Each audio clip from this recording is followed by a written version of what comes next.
It's been about a week or so since we last had our Lysander siblings together. Well, at least most of them. Dorian, Silas, and Willow invited to Kate and Bartlett's company and met with gifts and hospitality to honor a new line from Bartlett and Zenith, and of course honor their own personal deals and bargains with their Ventru ally. But in the background, a looming threat has continued to remain, one that perhaps slips in and out of several of their minds. It matters not if they think about it, for it always persists. It remains a threat to their existence, and it constantly keeps them in check. But being a kindred, especially a Lysander, holds its own nightly pressures and stresses. It is hard to keep track and keep up with the many things that they now must juggle between their family, their rivals, their potential allies, and other supernatural forces at play, and of course their own inner struggle with the beast. It truly is not easy being a Lysander. And as they strive to maintain their own power and influence within their own factions and dealings, they must also contend with many inner personal struggles and inner demons. The constant struggle with the beast, the fear of losing control, the threats that continue to follow them. Can they maintain this balance? That is always a question that remains. But nonetheless, tonight, we fade to a familiar, well, somewhat familiar, a new apartment, a quiet place that Willow finds herself spending many nights almost as a new haven as of late. It's one that she has kept secret, even from her siblings, and perhaps not purposefully, more so out of safety. There is much to be keeping close eye on these nights, and sometimes it may be best to keep things hidden as possible. Usually in this decorative loft apartment, Willow finds herself resting for the day by herself, but not always. Sometimes she and Machiavelli do have company, the company of a snake and a Brujah. And that night is tonight. We do see Adder and Willow in their new loft apartment. They have continued to keep in communication with each other in these nights. Adder, you have been keeping Willow up to date on the things that the Anarchs have been learning about the continued hunter threat within Chicago. Of course, the Anarchs have done what they can in their own limitations to try to fight back or learn more. Willow herself has learned some things about the hunters, that it seems there's now a coalition of sorts in Chicago. It's not just the church, but it's also the government. And they have, in a way, combined forces, the church hunters and the government hunters. Willow did some digging within the church that she had a premonition about, and found there were government vehicles there, found some documents that confirmed a organization known as First Light making its move within the city. And she shared all of this information with you, as well as, of course, finding some ammo, weaponry, like incendiary type grenades. Incendiary type ammo, not grenades. Well, they might have that too. But one thing that the Anarchs had potentially been suggesting was trying to essentially take out the church. That seems to be their main headquarters as of right now, with a chemical warfare of sorts, perhaps something that is a silent killer carbon monoxide. Let that into the vents within the church. Make sure there's no detectors. It might make some of them not realize it hits them very quick and they pass out. You go in, take out the rest. That's one option, but of course it's not something that has been settled on. It was more of a suggestion. These things have been, the two of you have been conversing back and forth on these things in the past nights, but tonight you're finally together after some time and are able to perhaps not need to necessarily think about those things. Maybe actually just enjoy each other's company. But of course, that threat and that conversation always looms in the back of your mind. So Adder and Willow, what would the two of you in the start of your night, with first I will ask you both to rouse check to begin our evening. And just let me know what your hunger is at.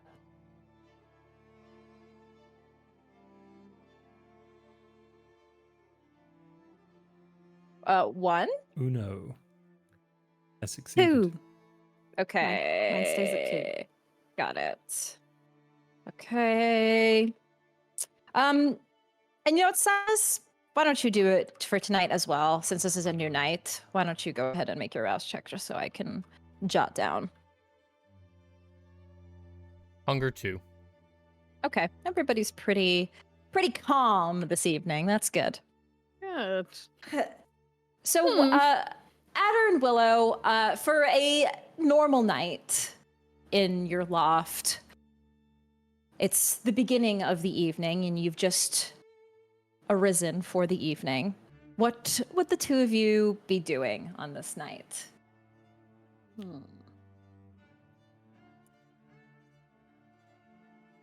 Well, Ada would probably start by just lounging around and doing not a lot. Just That's trying valid. to ease himself into the night. That's so real. I guess he been working. Yeah, I guess it's not often that they get, like, time just, like, oh, things aren't falling apart. I mean, even though things are falling apart right now, but, you know, they don't often just sit. There's always something that has to be done. So, I really do think that these two are the types that when they do get time to just kind of sit in each other's presence, I don't think they really need to talk too much. I mean, she does love to talk as well, but she do love to yap as well. But sometimes it's, you know, sometimes it's just nice to sit with your person, you know, and just kind of either do your own thing separately with them, whether that's like reading books or one of you does one thing. So I think that would be cute. She would join him on the couch, but doing her own little thing. She's probably like reading. And then taking little notes on the side. I think they would maybe do that for a time, as long as he did not protest.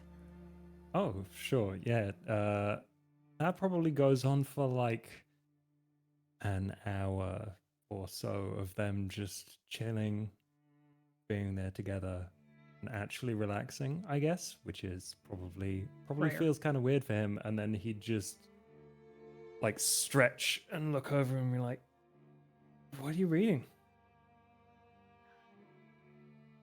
I'm actually reading. I'm reading. Is it that erotica again? No. No. Okay. It's actually Frankenstein, but they do actually make you know, they're erotic retellings of Frankenstein. Did you know that? I'm sure if you put a man together, you can pick the size of everything. She laughs. But this is not one of those. I just think that I don't know, I've been inspired to read some old gothic horror and really reflect. You know, this is a lot like, and she stops herself. No, go on.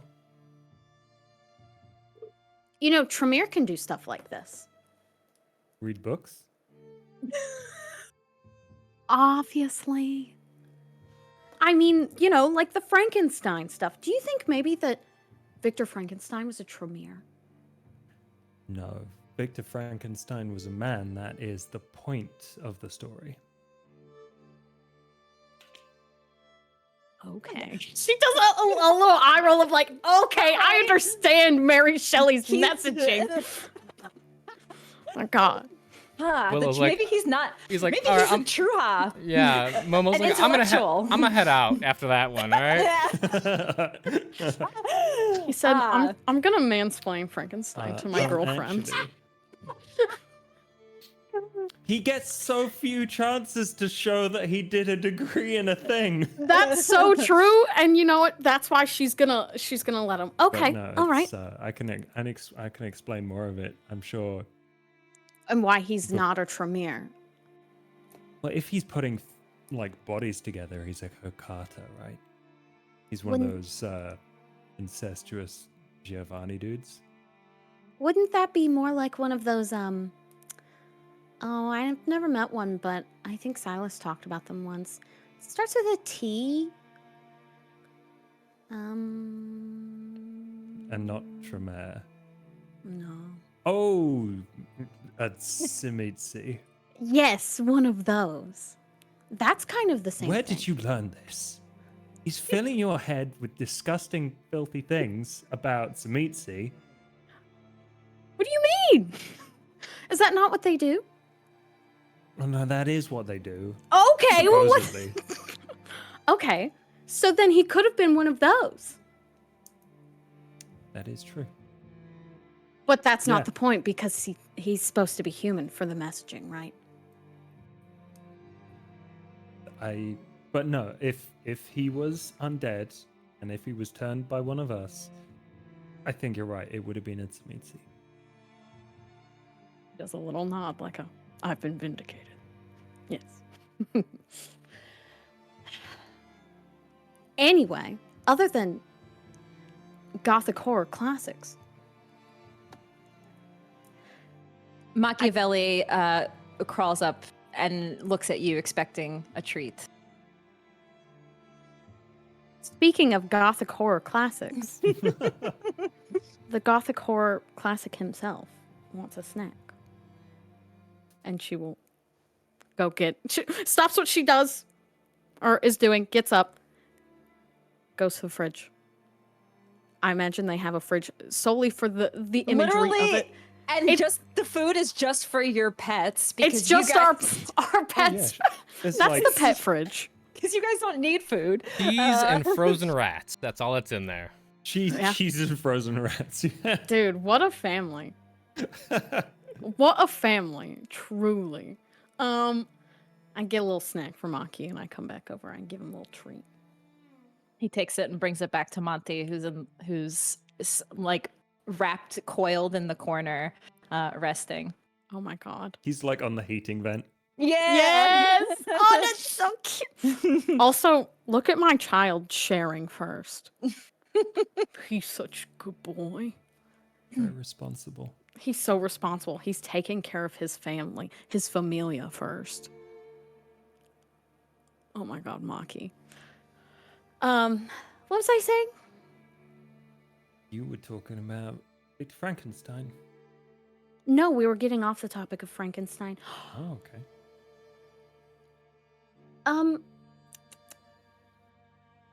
Oh, but this is a good segue. You know, have you ever read or seen Van Helsing? I saw the film with what's his name in it? Hugh Jackman. Hugh Jackman. Hugh Jackman. Yes. Love that man. It's a good film. It is. I don't think they do the vampires justice. No, I don't think we look like that. No. No. I mean, it's cool, but I don't know. Yeah. But more importantly, I mean the hunter bit. Right? Right. You want to do that tonight? Get shot by a hunter? Oh. She kind of does a little taken aback, like takes a seat back. The hunters win in that film, you know. I'm not. Well, they don't have Hugh Jackman, That's so true. they're gonna lose. That's an excellent point. And that's my point. No, I'm sorry. I'm messing around. Mm-hmm. Acting up. I think you should put that acting up to use. Yes, ma'am.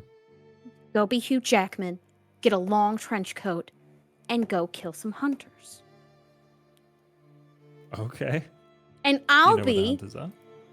yes, and I'll be Katarina. I'll go get the same cute outfit. With the corset? Yeah. Hell yeah. Adder said, hell yeah. That could actually be a really good couple's costume one year. For Halloween. Yeah. Yeah, we should do that. And we could also do the monster and Victor Frankenstein. I don't know who would be who. Yeah, which one's which? You could be hot Victor Frankenstein. Thank you. You know, I think actually that's a really good twist on the story if we make Victor Frankenstein a woman.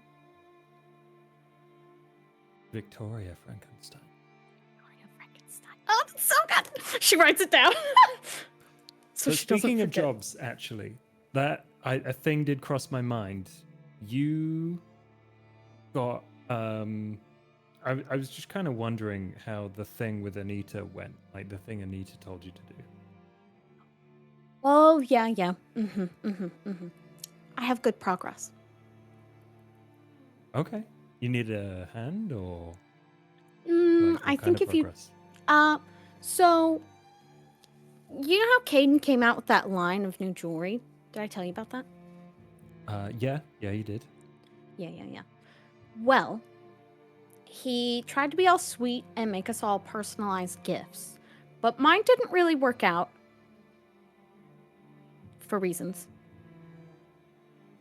that I don't understand yet. Apparently he got me something and then I kind of freaked the fuck out. But anyway, he has to get me a new one is the point of this. And so he said that he would schedule a time where just himself and I could design this new piece together. Okay. And you're going to use that. And I'm thinking we'll have to go to whatever warehouse at some point. You know, like, there's like documentaries where like, you know, you design the thing and then typically you get to go like see where they make the thing. Yeah.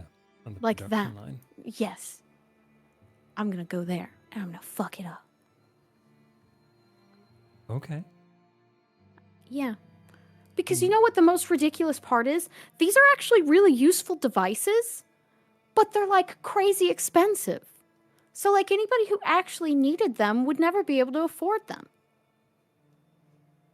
That's crazy. Like who's going to pay like tens of thousands of dollars for a medical device? Only people who, you know, not many people can afford that. And have put all their money into things over hundreds of years. Yeah, no, I get you. So I know kinda that's messed up.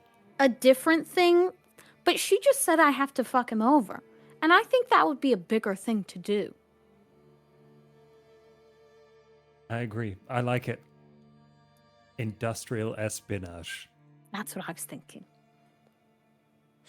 Ruin his new launch. Then his stocks will tank. At least that's how I think it works. Probably. I don't even know if they're privately traded or publicly traded. So I have to figure that out I first. think we can Google that. Oh, we can. That's right. You do have the technology.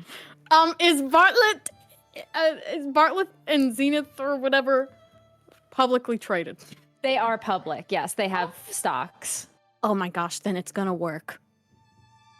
We can tank their stock, ruin their company. Okay, I like it. I like This it. is good. This is good. This is a good plan. Anyway, Any two will that's like it as well. okay. Important. Good. That's yeah. But Mhm. that's what I have with that. I would Okay. like to deal with the hunters first, though. Right. Okay. Yeah. Well, I think they're a bigger threat. if you want to do that, should we swing by the old clubhouse and grab a bunch of weapons? Oh, you don't just carry them on you? No, not so Oh. much. Oh. I am the weapon. Oh. See, Van Helsing would carry them on him. I've not got secret pockets. Not yet. Not yet. We can get you stuff Well- that has secret pockets. We'll get on the cosplay. Yeah, but it'll be real. It'll be hot. I'm looking Okay. forward to it. All right. Focus. Let's go. Get weapons. Do you want to bring anyone? I've fired a think there are gun probably once some- in my life. Oh, Only once. That was when Dorian was teaching me how to. okay. Well, it's good that you know how to use a gun. I've done it a couple of times. I don't use them very often, but What do Right. you normally use? lefty and righty. Right. Okay. Cool. All right. Well, if there's anyone you want to bring, we could do that. I have no clue how many there are. But I figured you can handle it all. I'll give it a go. She just know nods, much. very little stars in her eyes. Like she truly believes this man could kill like just a whole swarm of hunters. She believes that. I probably could. Yeah, just all I'm thinking is you, me, and the kids. And Okay. he goes to pick up the snake. Okay. Maki comes over. Oh my god. Just us and the kids were going. Adder, Monty slithers onto your shoulder, and Willow Machiavelli climbs up your shoulder into your pocket or your side bag, and the two of you head out, and you make your way out of the city toward East Chicago, the familiar Anarch domain of the warehouse building that you frequent often and spend time with the Anarchs. And you travel outside of the city. Lucas picks you both up and you drive out. And as you approach, a sight that you see that you weren't expecting to see. You arrive at the Anarch domain to find, or perhaps to your shock, the warehouse burned. Not much remains left of it. And as you drive closer, perhaps a sinking in your stomach that you once felt it's there fully, as you were not expecting to see this sight of your domain in shambles. Driving up closer to see if perhaps anybody's there, you see one figure in the distance. At least one. It's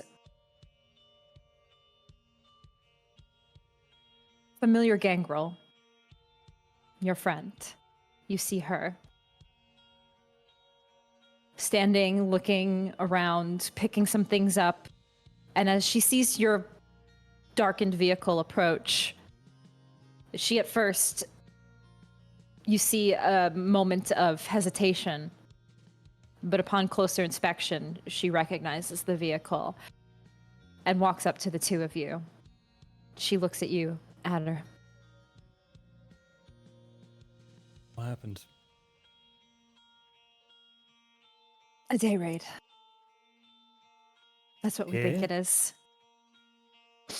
Yeah. I don't know how. Who was here? There was a few of us. I mean, there was a few sleeping here. Our ghouls obviously were here. They're all gone. The ghouls are gone.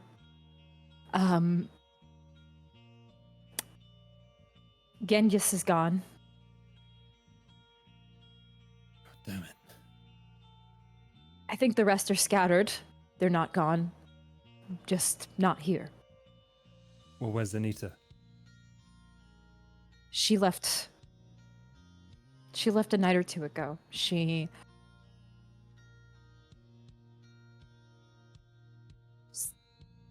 fucking lucky. She's lucky she's so hyperfixated on this lupine business. Because if not for that, she probably would have been here.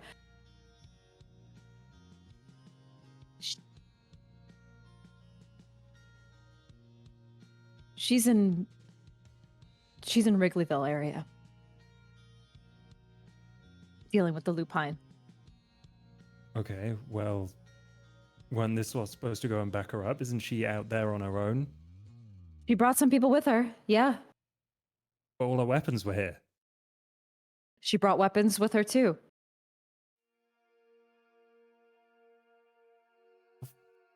Fuck, she's got nowhere to come back to. Yeah. I don't know how this happened, Adder. I don't know who. If somebody said something, did we slip up somewhere? Where did we go wrong? Or who? And she kind of looks over to Willow. She kind of not tucked behind him fully, but kind of hanging like off his arm a little bit. Because she is just drawing in closer as this is being said. Also, Somebody- the fire is scary. Somebody said something. Well, hold up. We're all anarchs here, remember? Remember? Yeah. Gives a little squeeze. Okay, well, maybe you should go and find out who did.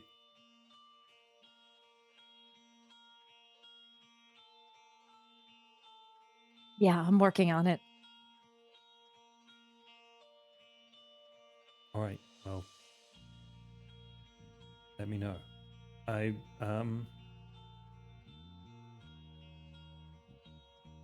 Willow, I think I need to go and help Anita.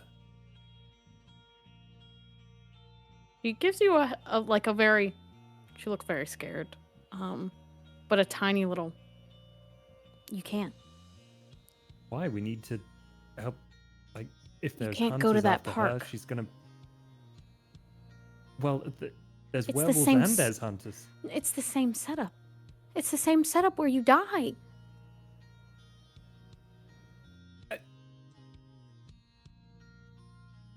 What am I supposed to do then? Don't go. And just leave her? Leave her to her fate? What's the point in seeing the future if we can't change it?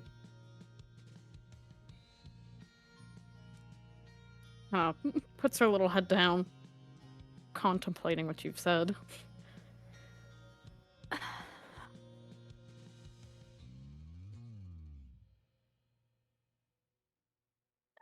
It's important to you to go? Would you die for it? Is it that important? This is the cause I signed up for. I know I promised you I wouldn't go.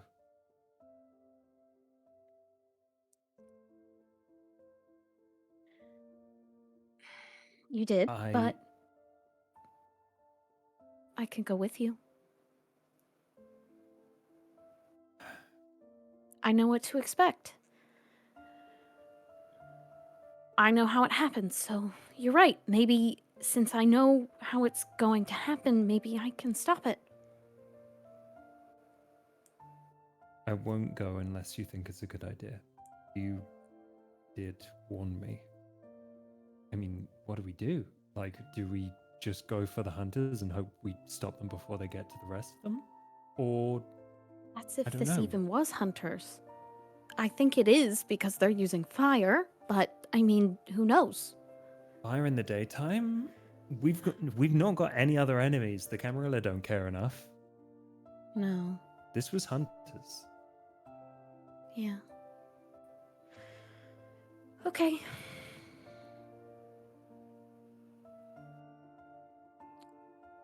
I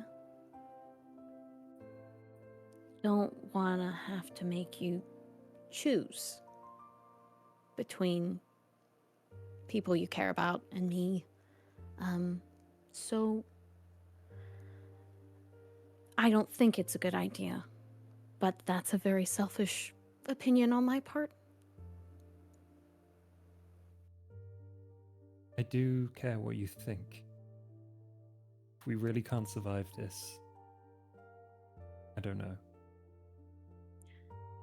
Well, it's up to you.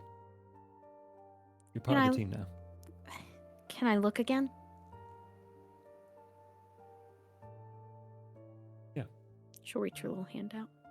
Or both of them, kind of to grab his. Put his hands in hers. And she wants to check one more time. Especially if they're about to leave, she wants it fresh in her mind. Because, yeah. Yes, Willow.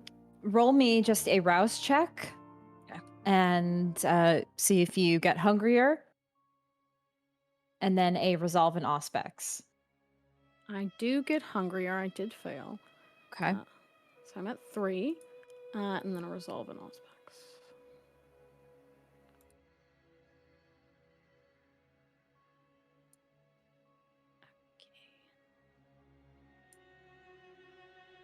Oh, nice. 3 successes. 3 successes.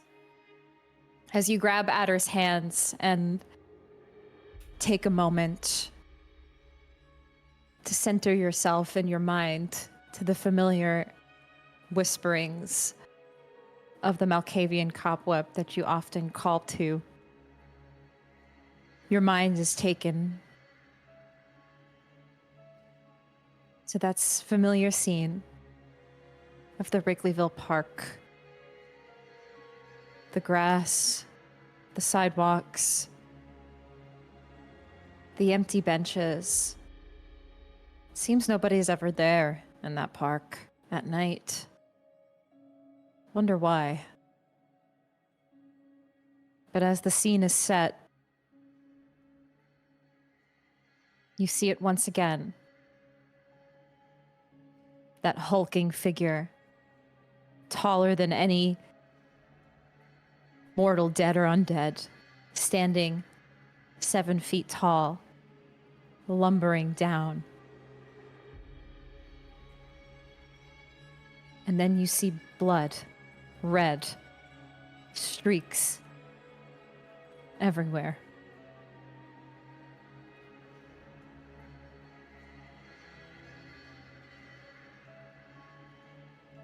And as you see 1, maybe 2, 3 figures, all shed in blood.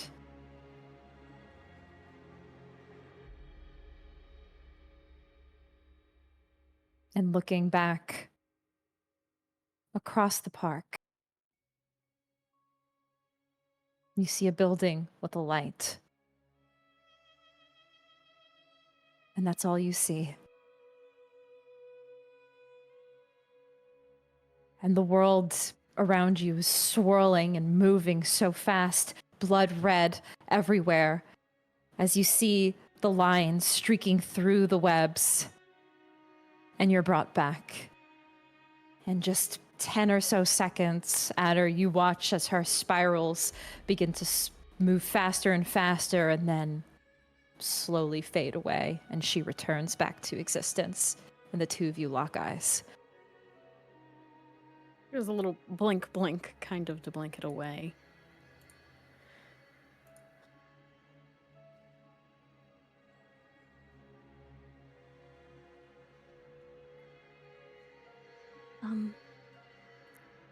I don't know if that was better or not.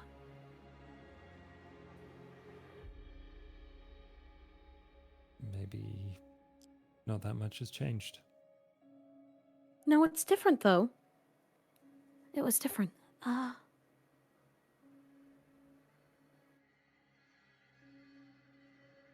There were 3 figures.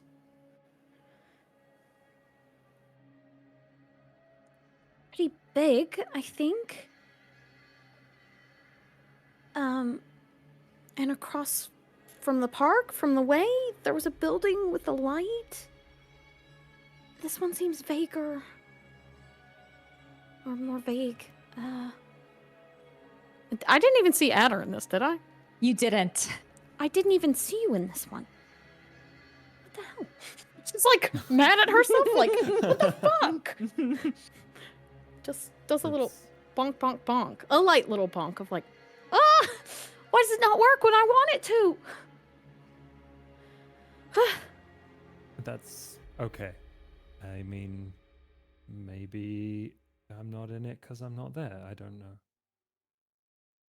But I was gonna let you go. I think Maybe- that's up to you. Maybe I by me going, you don't die.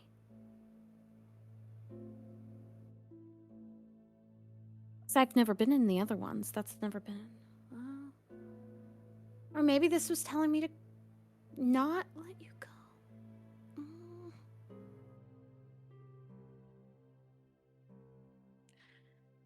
I think you should listen to yourself and not what future might happen. We could go and help Anita, give her back up. We could also go and actually take down some hunters. I mean, that was the plan, right? It was, and maybe Anita and the rest of them will be a good distraction. I don't like that. No, but you just said that's the cause, isn't it? Doesn't just apply to you.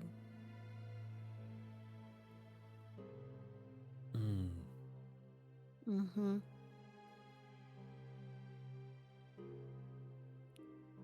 They believe the same things too, and they know what they're doing.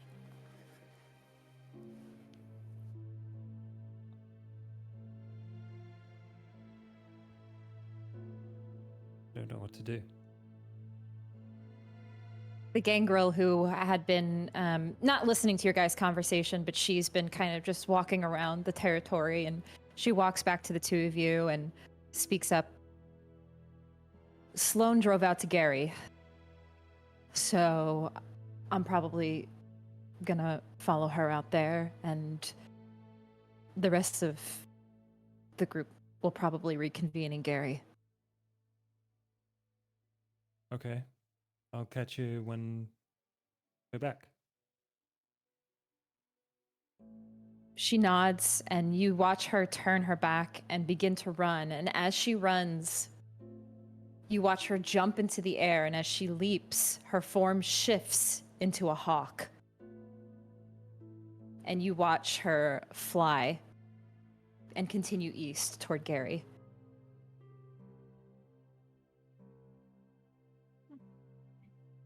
I think we should do what we said we were gonna do. God damn it. I know, but there's no right answer. You can't do both.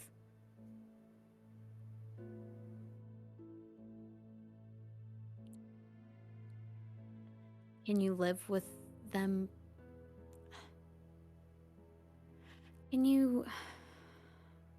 Are you going to be okay if it ends up being the wrong decision?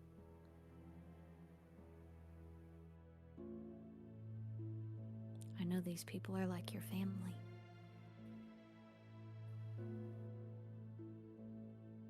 Are your family. I do want to go help. But like you say, it's the cause. Yeah.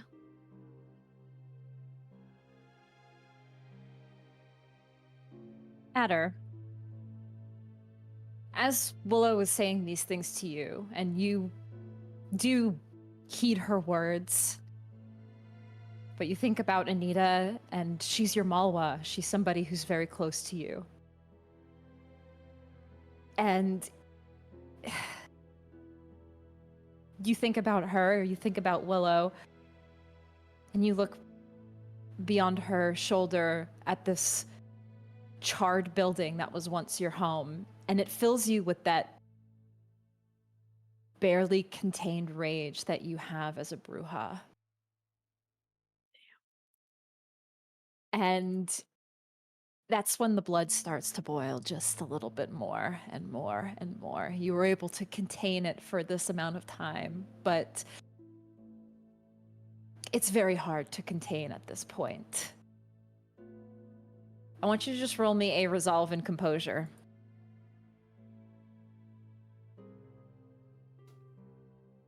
Brujah time? Is it Brujah time? 2 very strong Brujah get stats, right? Yeah. Oh, damn. Apparently, I rolled a success on all of my dice, which Okay. is 5. Okay, What's so five LFG? successes. Okay. For that time, you don't.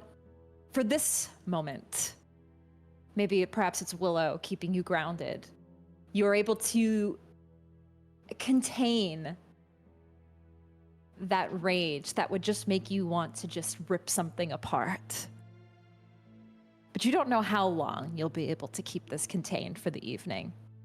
It's going to continue to gnaw at you throughout this night. I think you see that his knuckles are white.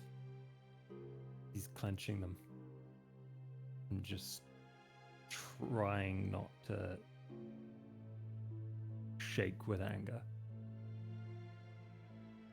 Well, a little hand over him. And kind of hold the fist. It's okay to be angry.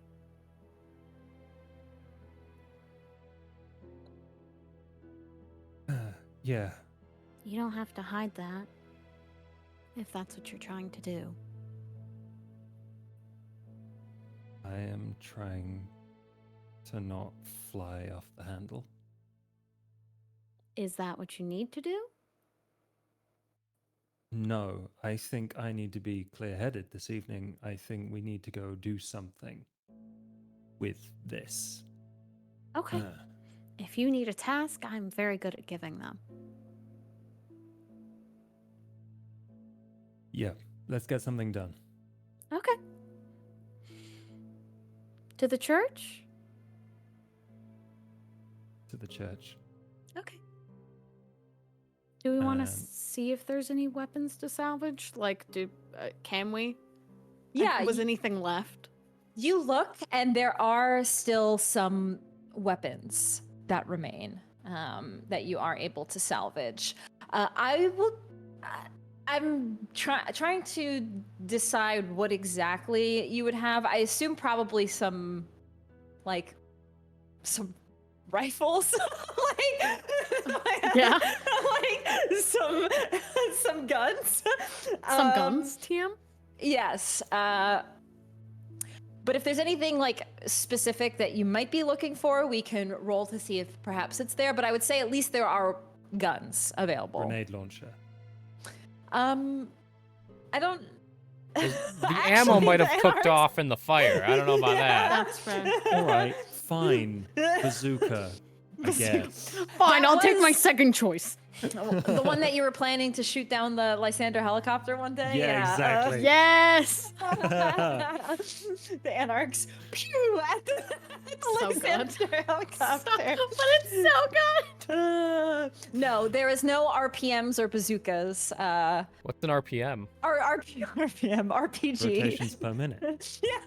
There are no RPGs or bazookas of any kind, but there are like AR rifles and things like that. Pew pew guns. Gotcha. Pew pew guns. You got 'em. Alright. We find what little remains of the charred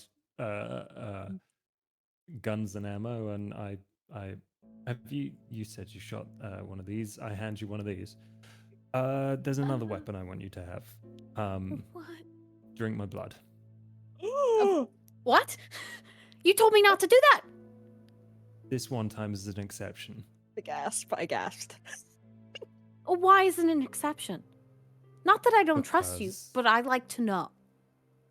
Because it will make you stronger. Gives you a look. It will make you a lot stronger. Okay, but you In don't. a very literal physical sense. Okay. I would like to use Draft of Might. If you drink my blood, you will gain, I think, 2 dots of potence Oh shit! for Strong. the evening. Is this a potence ability? Yeah, it's a level 4 potence ability. Draft of All Might. right, Adder. Let's go, Adder. Let's go. Put all that Yes. strength in a little 5-2 goal roll.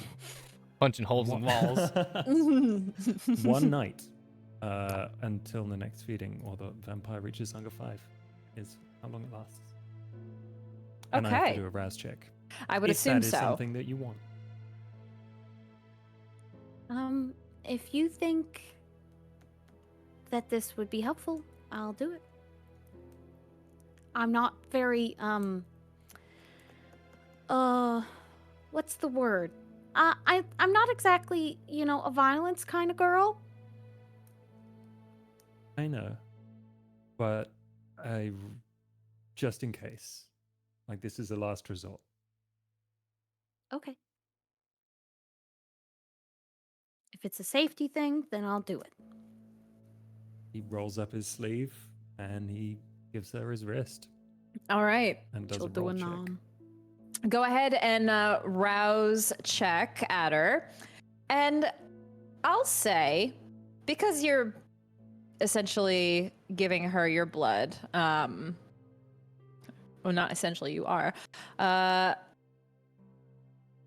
Willow, you would be able to feed 1 dot of hunger lower Blessing, from blessing. this.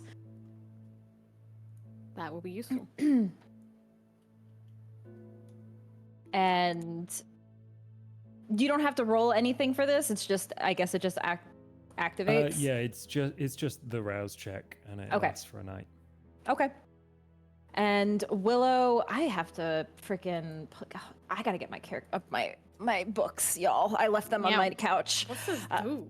Yeah, hold on. You I'll read it tell out. you I have what my I headphones. have for my first 2 levels of potence.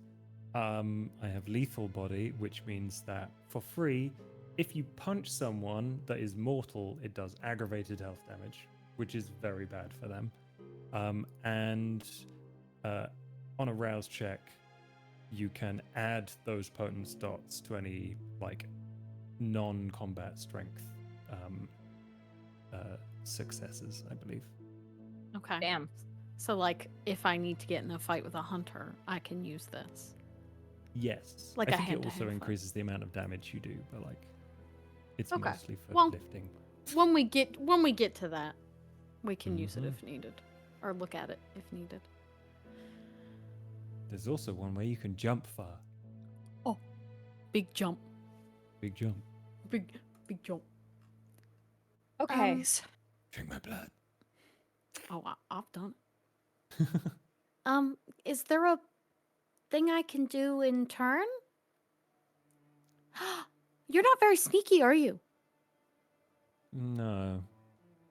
Well, I was thinking a stealth approach for this. Okay. Can I do the same thing? And I'm sure you taste delicious. You sure? it. She does a little. If she could blush, she would. Chris' face. Oh. Oh. Can I? Yeah. Yeah. So I think I know where. Josh, you'll have to remind me because you are better at the mechanics than me. If you just drink once from Willow, you can unlock her disciplines. I can spend XP obfuscate? on obfuscate. Yes, to I get don't think I obfuscate. can unless unless you've got like a really high level obfuscate power that specifically gives like obfuscate to people. I don't think you can give it to Adder. Okay. but Yeah. I mean, Did you spend all your XP that I gave you? yeah. Okay. Yeah. Yeah. That's why Well, I'm yeah, strong. to get level 4 potence apparently. Yeah, okay. Fucking level 4 potence. God. Okay. That's So yeah, so Willow, I guess you wouldn't be able to give him any obfuscations. That is okay. I will just. Well, it'll be fine. We'll probably not die. I'll try and be sneaky.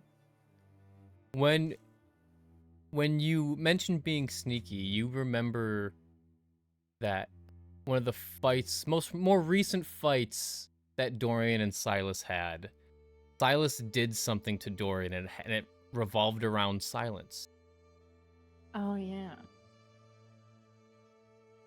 Oh my god, maybe I. And shutting Dorian up. I wonder if. But it's completely, isn't it? Fuck, I need to be able to talk to him. I'm gonna page him. I'm paging my brother. You do. And with that, we actually will cut to Silas, actually. And we'll go back in time a bit to what Silas has been up to while Willow and Adder have been spending their time together. Silas, you spend your evening as per usual at the Chantry, and you and Silas the Third spending time in the lab together.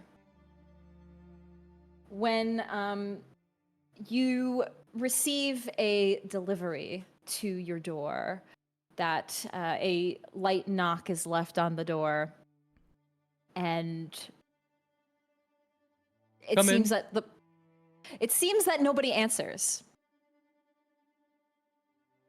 You hear footsteps down the hallway. Silas, I'll be right back. He nods. I've been waiting for this. If I think I know what it is. And Silas will go to the door of the lab and he'll open it. You open the door, and no person stands at the door, but simply at your feet, a small cage with a white rabbit inside. Thank you, Deuceable. And as you peer down the hallway, you see him walking, his footsteps. He didn't even bother saying hi. He just dropped it off and continued his way. Do you know what this is, Silas? He kind of tilts his head.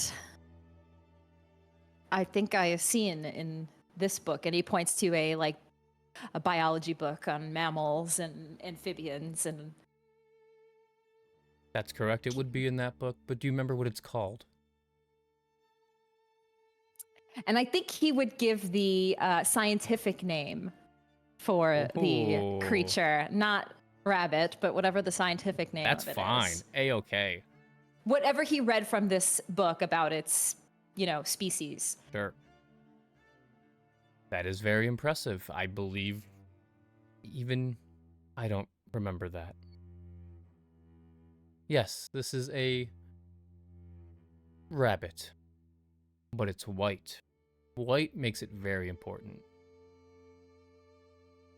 Why? Do you remember Willow? We played games with her. Yes. She doesn't seem to like white rabbits. I intend to learn why.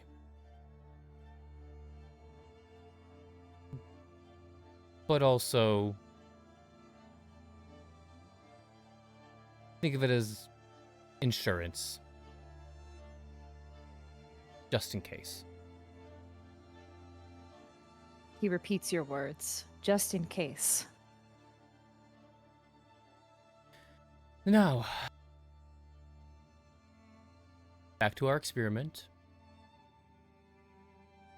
You see him looking at the rabbit. He looks intrigued by it, a living creature.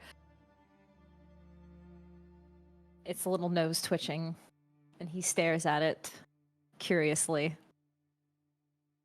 Do you like that? He nods. Would you like to pet it? He nods.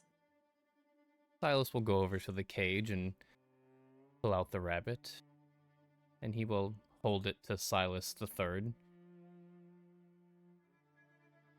You see his be gentle. hunched arm stretching over. And it's good that you say that because, yes, at first you see him quickly move his arm toward it, his shriveled fingers reaching down. But thankfully, he doesn't have much strength to him, this creature. He has half your strength and you don't have much at all. The shade. He has 1 pip in strength. Yeah. So even if he was to use all of his force, it doesn't seem to affect the rabbit. But he heeds your words and just gently pets and strokes the fur. It's soft, isn't it? He nods, and you see a little crooked smile on his face. I like. What would you like to name it? You can name it. Just as I named you. Yes. How about Willow?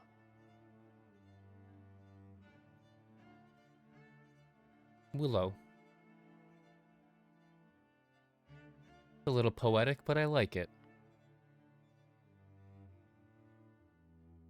We should put Willow away and continue our experiment. Yes. And as you put the rabbit away, Silas, you do receive a message on your pager, your hospital pager, and it's not your sister, actually. It is the hospital itself. They have requested if you would be able to come in for some additional help this evening, as there seems to be some sort of event happening at the hospital and they need extra help. Oh. Well, that is just poor timing now, isn't it? Unfortunately, our experiment will have to wait. I am being called away once again. He nods. I will look after Willow. Do not take her out of the cage. You can look through the cage. Do not let her out. He nods. The last thing we need is Deuceable running around the chantry chasing after a white rabbit. He nods. Good. I won't be back too late. Just a few hours. I will be here. I'll see you in a few hours then. Good night, Silas. Good night. And Silas And will Silas- he'll grab his coat and he's going to grab his journal because he has been working on this experiment for quite some time. And maybe if he gets a couple minutes, he can review stuff. You take your journal, you take your doctor's jacket, and you head to Mercy General, your place of residence, your place of work. And Rush. Sorry, Mercy. Rush. Yes. Mercy General. Rush Memorial, I think, or what is it? Rush. I think it's something. Rush something. Rush Medical. Yeah. Okay. You head to Rush, and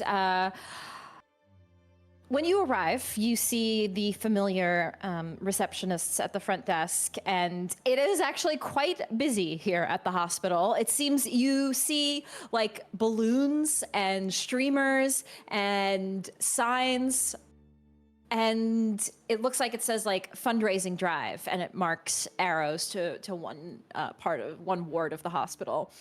And as you're walking in, you see the receptionists. There's a line of people, but when they see you walk in, they're like, "Oh, thank goodness, Silas is here, and or Dr. Lysander is here," and they all look to you. "Oh, good, you're here." Yes. I was paged there was an event and you needed some extra hands. Yes, we are just very busy. The Sacred Heart Relief Fund is here this weekend. They're doing a fundraising drive for the hospital to raise money. It's a church organization. They've been really great. All the people here have been very great, but it's just been very busy. So we could really use a few extra hands.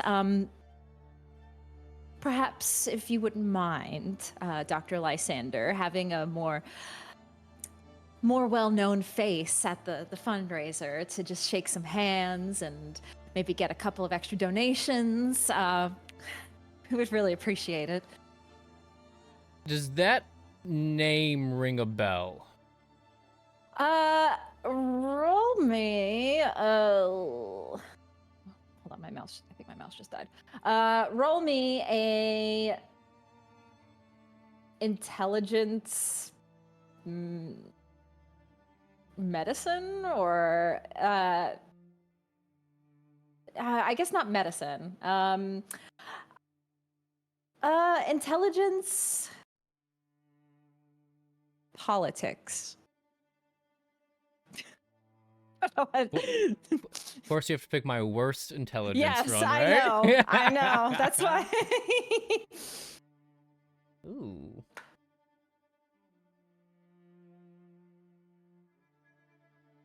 I'm gonna re-roll that.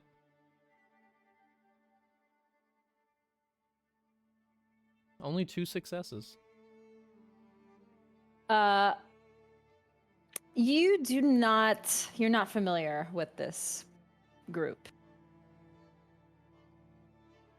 Okay. Okay, so it's not help in the ICU that you need, but for the event itself. Yes, I'm sorry.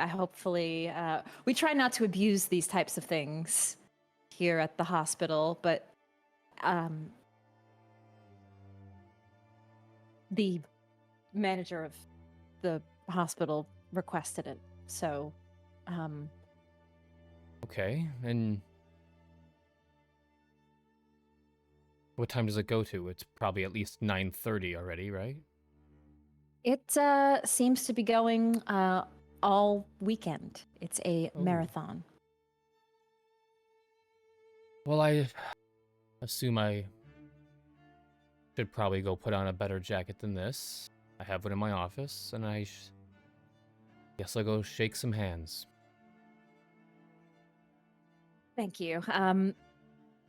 There is I think that the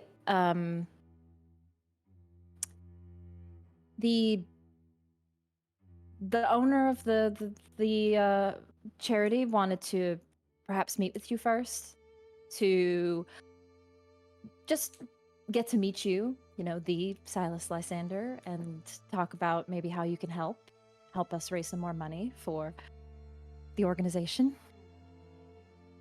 Okay, and sure, yeah, why not? Great. Well, I'll let him know, and he'll meet you probably in the back in your office. Send him on through. Great. Thank you, Dr. Lysander. We really appreciate this. I will let the manager know that you agreed, and I'm sure it will just make things so much more better here. Happy to help. And Silas, you probably feel a little bit frustrated, confused by this. Yeah. That, Annoyed. Annoyed. A bit of an abuse of power, perhaps, but it's something you maybe would see within your brother's circles, but you wouldn't. But perhaps even in the medical field and in your own hospital, these types of things seem to occur as well. Gotta get money somehow, right? Yep. So as you're making your way to the back of the office, you head to your own office, and actually, one sec. I just want to pull up one thing really quick. You are getting yourself ready, and I just want to pull up something. Okay. Cool. As you do, the secretary of the hospital knocks on the door. Dr. Lysander? Yes. What is it? I think the Reverend is here to see you. He's Reverend Jude. Yeah. And she opens the door, and you see a face that you are familiar with. Yeah. You see a gentleman who is in a priest robes. He has dark hair. He wears a cross around his neck. And he walks down the hallway. And he turns to the door. He smiles at the secretary as she walks down and leaves, and turns and looks at you. Hello, Dr. Lysander. It's good to see you. You must be Jude. Yes. I am the parish owner and I forget the name of the church now. I'm sorry, that's what I was trying to look up. I can't remember the name of my own church, damn it. And I also run the Sacred Heart Relief Fund. It's really great to have your support, the whole hospital support. Truly. It means a lot. Is the secretary still around, or is it just us two? She walks down the hallway. You hear the clacking of her heels, making its distance. And now the two of you stand. He stands just at your door, looking into your office, leaning against it. Would you like to sit down? Of course. He walks in. You know, I've already raised about $20,000, and it's only day one of the fundraiser. It's really great that that we were able to raise enough money for some new technology in the hospital. They're hoping to upgrade some of the devices here to help people make sure that anybody who enters is still living. Just in case, you know? In case something goes wrong. Well, this is a hospital. Keeping people living is what we do. Yeah, yes. I'm sure you do that quite well, Dr. Lysander. I do my best.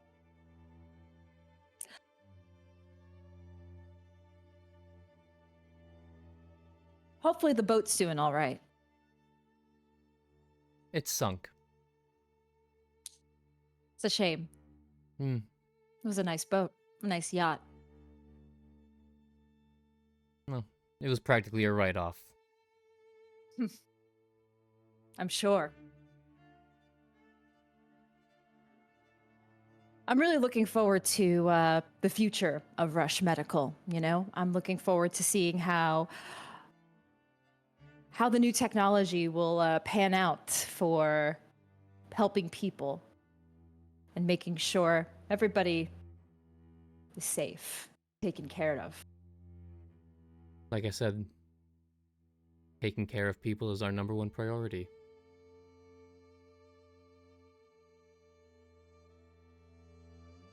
It's funny, your family. And you watch his demeanor change from this smile to more of a scowl. And he looks not at you anymore, he looks down at the floor. It's funny, your family. I wasn't sure. I wasn't sure what your father, Silas Lysander Sr., if he really did do it, if he really brought all of his children into the fold of his disgusting business ventures. But it seems that has been confirmed for me. His That, business ventures. yes, it's not just his son. It's not just his daughter, but it's all of his children, isn't it? I understand now. I mean, you're a pretty sharp guy. I think you know the answer to that. Yes, the way I saw your sister run for her life and jump into the water. The way I almost had your other sister dragged from the boat. I remember it quite well. I also recall you being shot by my brother. Yet here I am. Left quite a nice scar, though. He'll be happy to know that.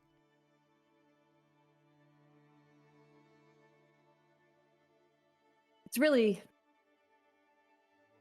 truly such a tragedy, don't you think, Dr. Lysander? What's happened to you and your family? I'm sure you didn't ask for it. Tragedy. I didn't. I'm sure none of you did. No. That's the sad thing about it, usually, is 9 times out of 10, the ones that we meet, they didn't want this. Yet, it still happened to them. Yet, they are still damned eternally. For sins, not of their own, but perhaps the sins of their fathers. It's truly one of the hard things we must all face in this life, in a fallen world. Something we can't help. Yeah.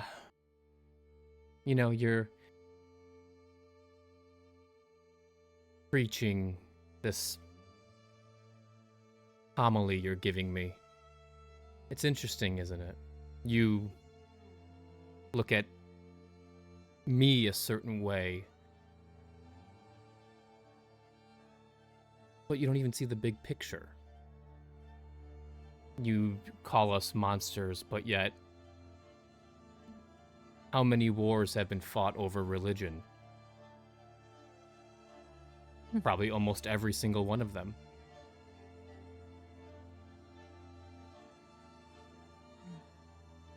But therein lies the bigger problem. How many of those wars were there people behind the scenes, puppeting, that we don't even know were really there? Because you stay behind your veils, pretending that you are something greater. And you manipulate and lie and kill. So how do we know that all of the wars started weren't because of you and your kind?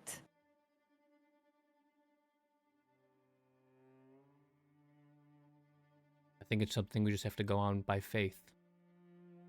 Whether it's faith in what you believe in or the faith that you're just doing the right thing. I still work here. I don't know how deep your tendrils go, but a bloodless corpse with bite marks leaving Rush Medical, that doesn't happen. So, if you think I'm such a monster, but yet I'm saving lives, I really don't know what to tell you, Jude. You know who else? I wasn't sure who was a monster. My sister. She didn't ask for what happened to her. She was taken. She was turned forever, never the same. And she still, every night, thirsted for something that she couldn't have. And I had to be the one to end her. Now, Silas, I don't want you to have to be the one to have to do that to your sisters. It's not something I would want anybody to have to face or live with. Perhaps you won't have to do that. Perhaps I won't be the one to make you kill your sisters the way I had to kill my sister. Perhaps not. Because maybe you can help me. You want to help people? Maybe you can help me. That's rather rich. Is this some sort of enemy of my enemy is my friend type philosophy that you're about to drop on me, or? I've been watching your family, specifically your father, for many years. Obviously, I know what he is. If you ask, well, why didn't you just kill him all of these years ago? Sure, yes, I would have loved to.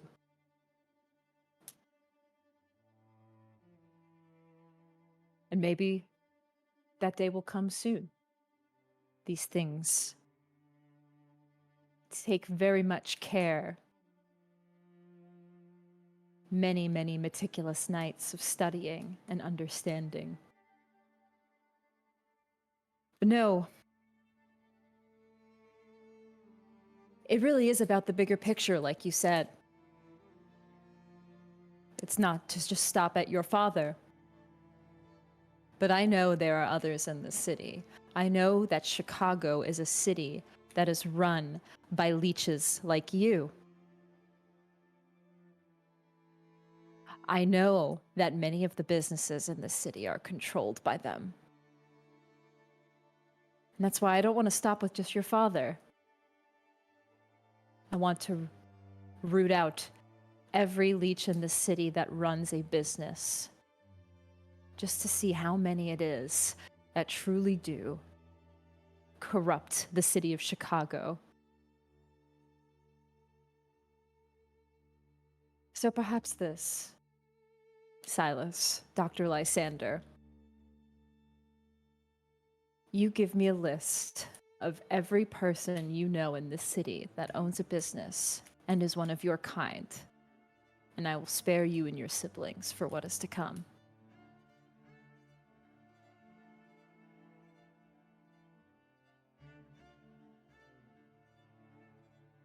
And how do you think there's just a Rolodex of business licenses owned by kind or kindred?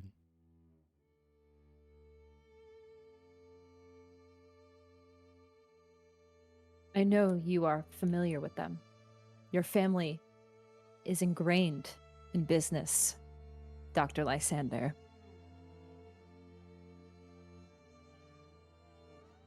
You give me who you know, and I will walk away from you and your siblings. In there lies a problem. As my family, my siblings, are ingrained into businesses as well.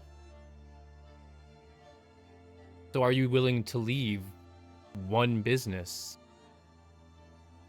break your crusade? As you said, you would leave my family alone. I said your siblings.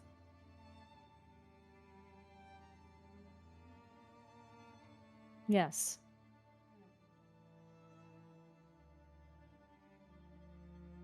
I understand that you all are a product of what made you.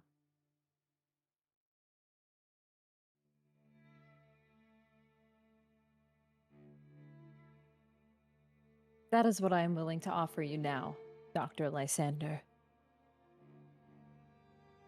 Do you truly mean what you say when you say you want to help people?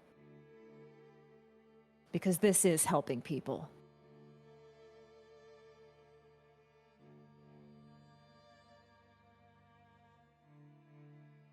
But you see, it also goes against...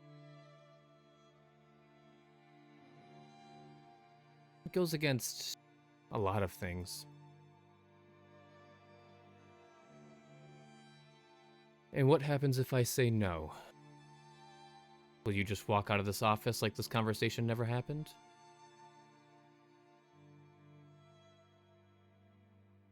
And I'm interested. It's the Society of... The name is slipping me. Your society. We were informed upon it after your little tirade on the boat. The Society of Leopold. Ah, yes, the Society of Leopold. And what will they do to you if they find that you've been dealing with a monster? That won't go over well, I don't, suppose. There are many monsters in the city, not just your kind. But the bigger monsters are the ones up top. That is who I am on this crusade against.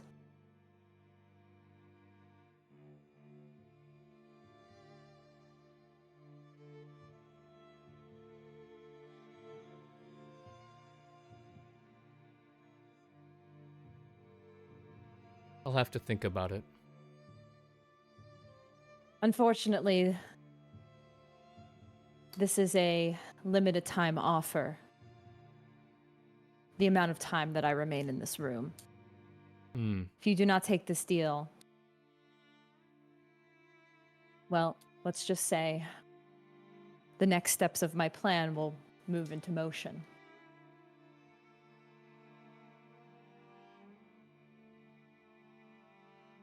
It's a shame what had to happen to that warehouse. What warehouse? A warehouse out in East Chicago was, seemed to be a den of your kind. But, we received a tip. Oh. I see.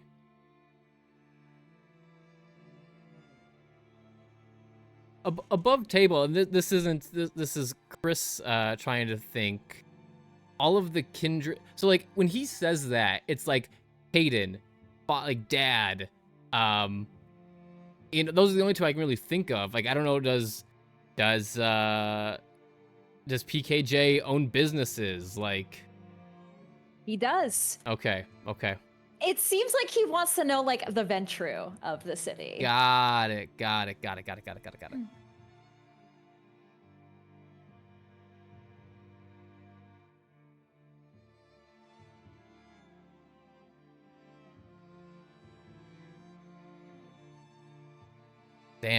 Damn. If you want, we can go to break. If you need to think about this, Chris, I don't know if you're actually considering this. Like, Damn. like 75% no, but man, taking Dad out, taking Caden out. I mean, it'd I be kind of mean, juicy. Look, that's 2 birds, 1 stone. Oh yeah. But also, I don't. That's a spicy stone, though. That's a spicy stone. That's like That's a a boulder. spicy stuff. Dude, that's some shit. But also, maybe it's time to pull some shit, you know? Mm. That's all I'm saying. No, you know see, what? Okay. I got you my see answer, him kind yeah. of shifting in his chair, getting ready to get up. I'm sorry, Jude. That's not information that I'm willing to provide.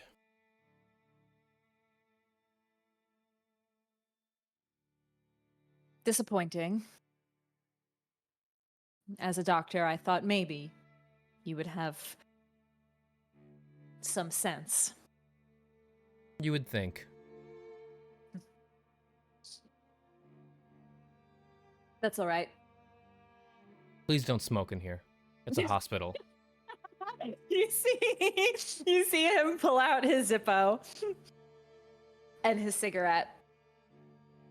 No, of course not. I'll be taking my leave back outside to the fundraiser. It would still be nice to get your endorsement, but I understand that. Look, is it Father, Bishop? What is your official title? Reverend. Reverend, sorry, that is correct. You've introduced yourself with it. Reverend Jude. Just because I can't provide you the names and businesses. Sir, please, put the cigarette out. Sorry, it's my method acting, okay? When I get into Jude mode, I gotta have a Just- cigarette. Oh, Jude's got his cigarette out again. Yeah. In the fucking hospital. He's got it just in his lips, but it's not lit, just for Yeah. the mouth fixation. Yeah. Yeah, for the sensation Yep. of it all, the oral fixation, yeah. Yep. Reverend, just because we can't come to an understanding doesn't mean that the hospital wouldn't benefit from your, you know, your giving, your donations. Don't let innocents suffer because of me. He nods. Of course. Soon there will be no suffering left in Chicago.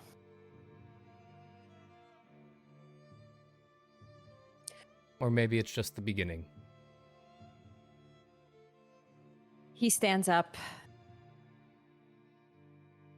And don't worry, if you were to try any of your ill-begotten trickeries on me, I was prepared for that.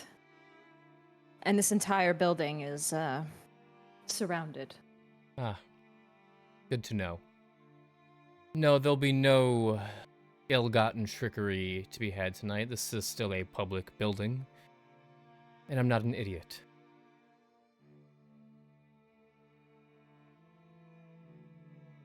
He looks, as he steps toward the door, he looks back at you. A reckoning is coming, Silas.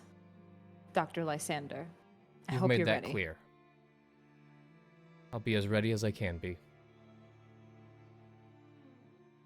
He steps out the door. And Silas, Yeah. if you take that breath of relief, And yeah, Silas, you know, as he closes the door, Silas will slink into his chair, and he just the ramifications of what just happened. Like, this was a man that almost killed him on the boat, relatively speaking.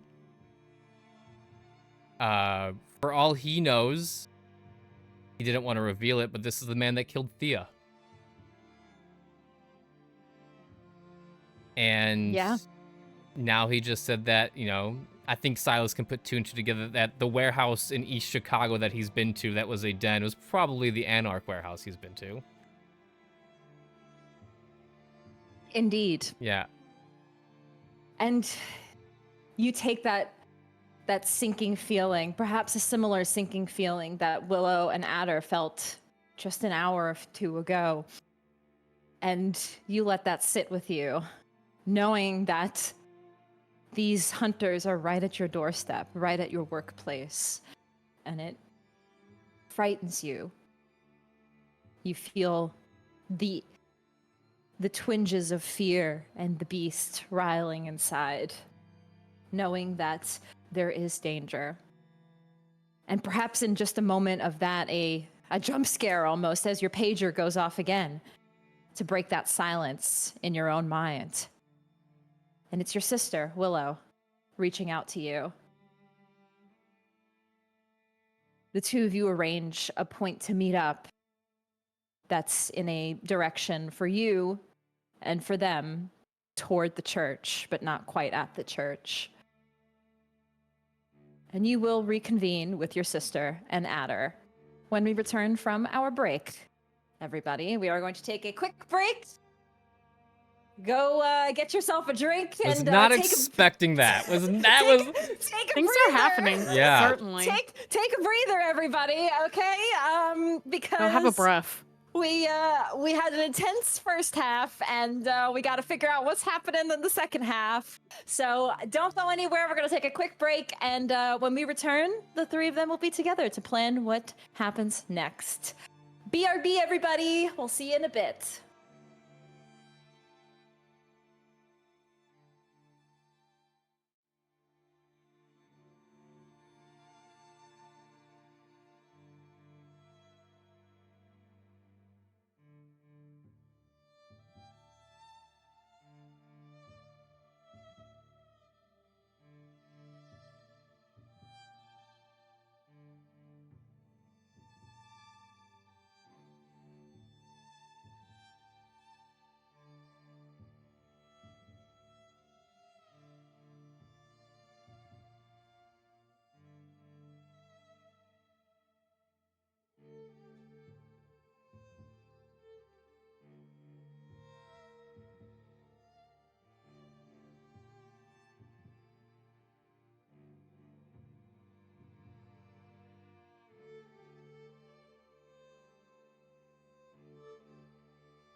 Hello, everybody, and welcome back to Ancestral Blood, our Vampire the Masquerade Chronicle.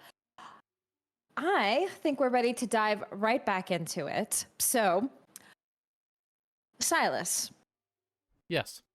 you receive a page from your sister, and the two of you coordinate where to meet.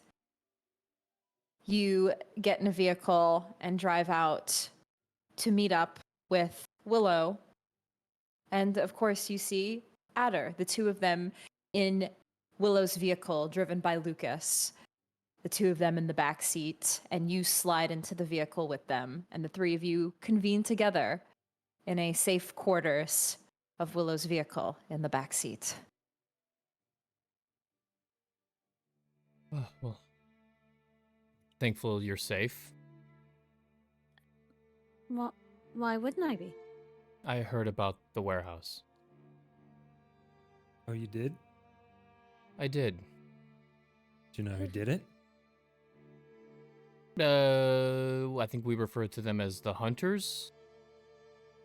Right. How do you know Okay. that?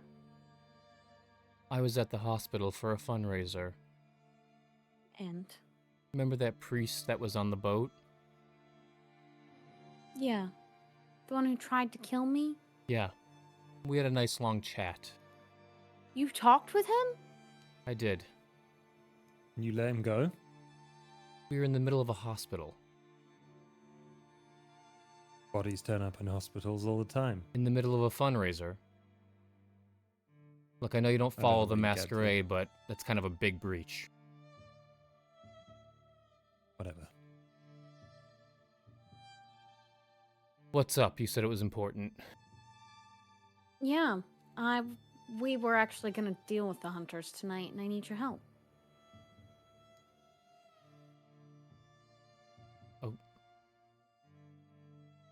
Okay, you guys like meeting up with like, how many of you are left?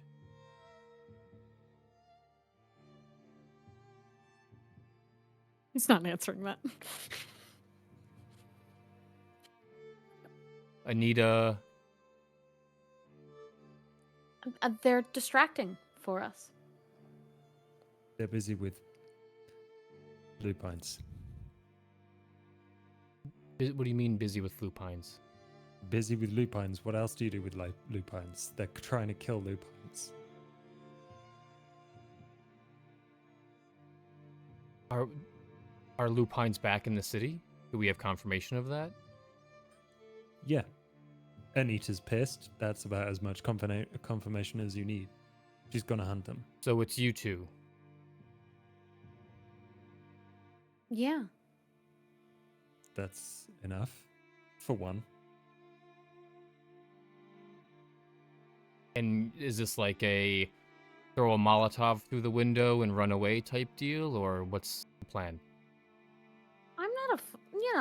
I don't intend on like fist fighting one. I've thought of a very sound plan that puts me in little to no danger. And what is the sound plan?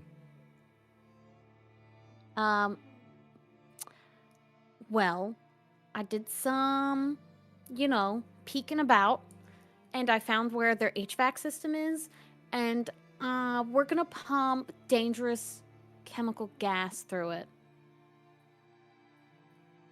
Through their HVAC. Yeah. And what are we talking? I pull out a chemical grenade that I dug out from the ashes. A single. What is that? Tear gas? Based on the size of the building, it's not that large. That should be more than enough to at least incapacitate a lot of them, and then from there, they can be handled pretty easily.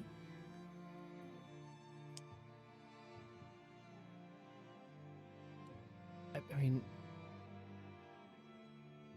there's no one else. Look, Adder, look, we don't know each other that well. I'm not doubting you doing what you do. I'm sure you're very good at it. Willow. It's a bit short notice to call in anyone else. Does it have to happen tonight? Why don't If you want guys... any advantage. Why don't you go sync up with Anita, deal what you have to deal with, then go to the church? Because we can only really do one or the other. He can't go Either- there Why can't he go there? because that's the vision I see him dying in, and I have seen him die in multiple times. So he stays in the car. What, won't that fix it? I'm not fully I fully acknowledge that your visions come true, Willow. I'm not doubting that. You've proven it time and time again.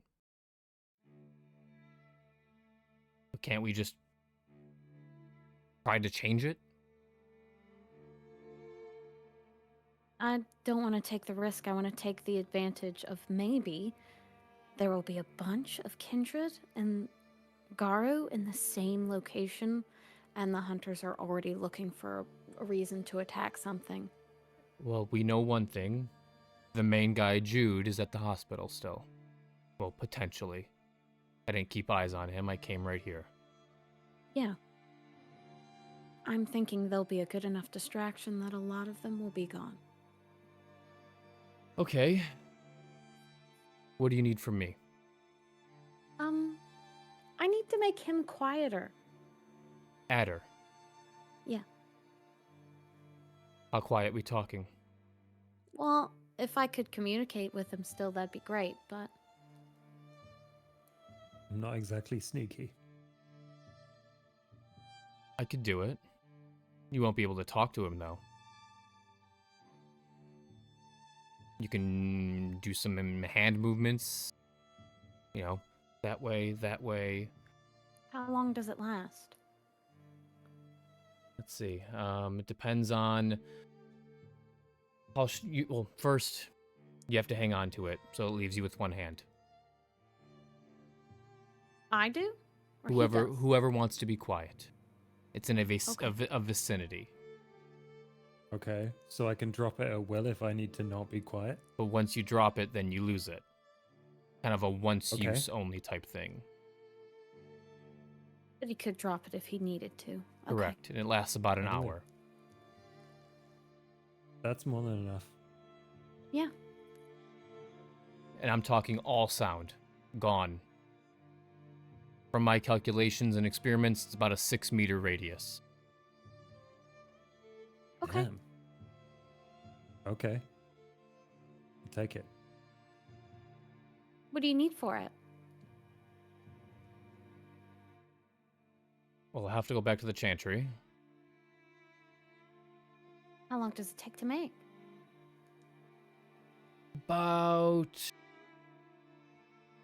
20 minutes. Oh, that's not bad.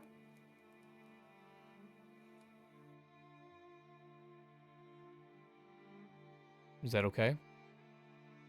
Will you do it? On one condition. What is it? You stay outside.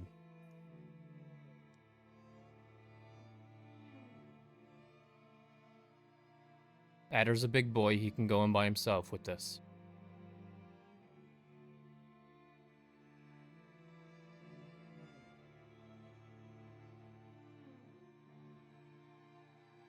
But then it just feels like I'm having him do all the work. No, you have the connection with me. That's your work. Glances He's- over to Adder. He's right, Willow. You shouldn't go in there. Not because I don't think you would be helpful, but because I don't want you hurt. And I'll need a lookout. Okay.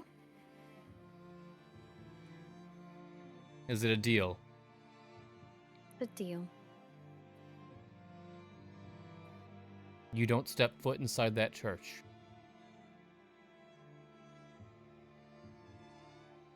Until they're dead, right? Until Adder comes back out. What if he doesn't come out? Well, that's something you two can talk about. However long it's going to take him to do what he needs to do. And then if he's not back out in, I don't know, 20 minutes, you go home.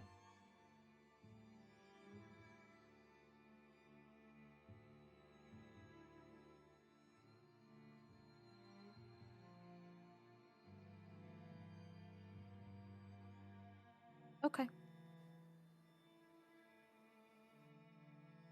Okay. Adder, can we agree to this? It's not a half bad plan. I give you what you need to remain silent. It's magical. 0 sound from within a 6-meter radius will escape that 6-meter radius. You can shoot a gun inside. The gun will make no noise. I don't know about the bullet once it leaves the 6-meter radius, but it also affects everyone else within 6 meters. So if you stumble upon someone, everything's going to go silent for them. So something to keep in mind. I can work with that. Good. Lucas, Yes, can you sir. please take me to the chantry? Right away. He does a quick U-turn on the street. You Let's guys make him roll a driving check to see Little how. tall Yeah. for him. Yeah, to make haste back down to Hyde Park to the Chantry. A quick stop for Silas to grab some components and materials that he needs for Silentia Mortis. And anything else you need to grab, Silas, while you're here? Or just the components for the ritual? Just the components. Okay. You grab them. Do you put it together at the Chantry? You're gonna like do it in the car? Like, what's your plan for that? I put the paw of a silent desert predator, that's what it says, onto a lead, and I'll do the rest of it in the car because I need something from Adder as well. Got it. You start half of the ritual and head into the car, and Lucas makes haste back up north, closer toward O'Hare. And what is it that you... how do you finish doing this ritual, Silas? Adder, I need your blood. Been It needs my A blood long as time. well, but... okay. And I mean a lot of your blood. I hope you're not hungry. How much of my blood? Approximately... Well, it depends. How strong are you feeling? I have not had to eat in a while, so I'll be okay. Okay, well, it's potentially a fifth of your blood. A Rouse check That's worth fine. of blood. I can deal with that. Good. And Silas will pull out a piece of leather cord and is a dried paw of an animal, and he'll put it in his palm, and he will cut open his hand and make a Rouse check. Okay, go ahead and make that Rouse check. That is a success for the ritual itself, and then it's an additional one. Okay, That is a failure on that one, so he's at 3 hunger. got it. And I need to make one as well. Yes, please. I'm doing okay. Good. You're gonna need it. I'm So you- gonna need... So I've you- got like several coming up. Yeah, you see Silas grab the animal paw, puts his blood onto it, passes it to you. Put your blood into it. Okay.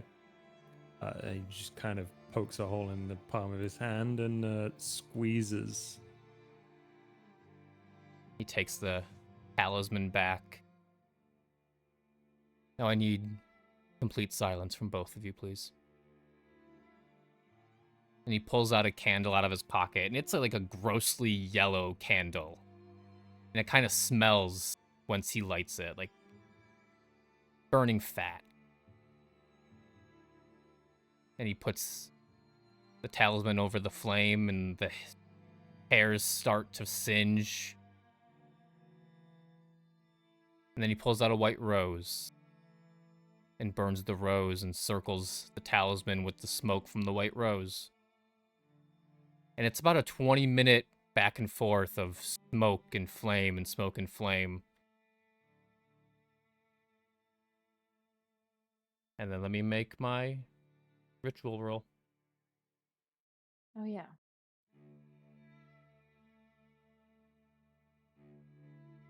That is a success, but it is not a crit. So you now have a talisman that once you want to trigger it, will give you a 6-meter radius of absolute magical silence. That's pretty cool. Put this around your neck. When you want to activate it, just grasp it. Same hand you gave the blood with. That's the Gotcha. connection. Right. Well, that's gross, but thank you. You'll always have to stay connected to your skin somehow, whether you're holding it or you want to put it against your chest, that will be fine. All right. Once you want it to be over, or you want to go loud, whatever you need, just remove it from your flesh. Easy.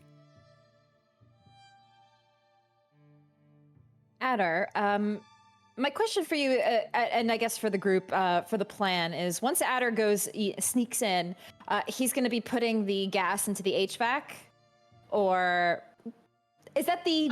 I figured I could agreed do plan? that part. Or you do that part, and then Adder goes in and just takes out whatever Finishes is off left. whoever is left. Yeah, Understood.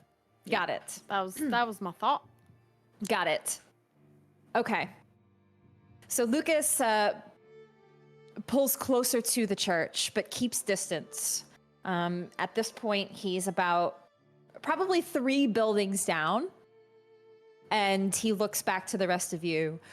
Where would you like me to go?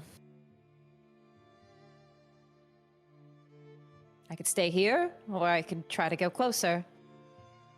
I'm sure we could walk and it would be fine. Yeah, and shouldn't get too close. Yeah. Let's just go. You One are last in thing. a... This Jude Reverend guy. Mm. Have you told him what he looks like, just so he knows? Oh no, but I can describe. And either you or Alright. I would describe what Jude looks like. What Jude looks like. Yeah. He All right. Priestly. knows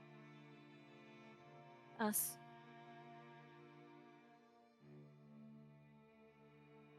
I wouldn't want to pick a fight with him. I don't know if he's going to be here or not.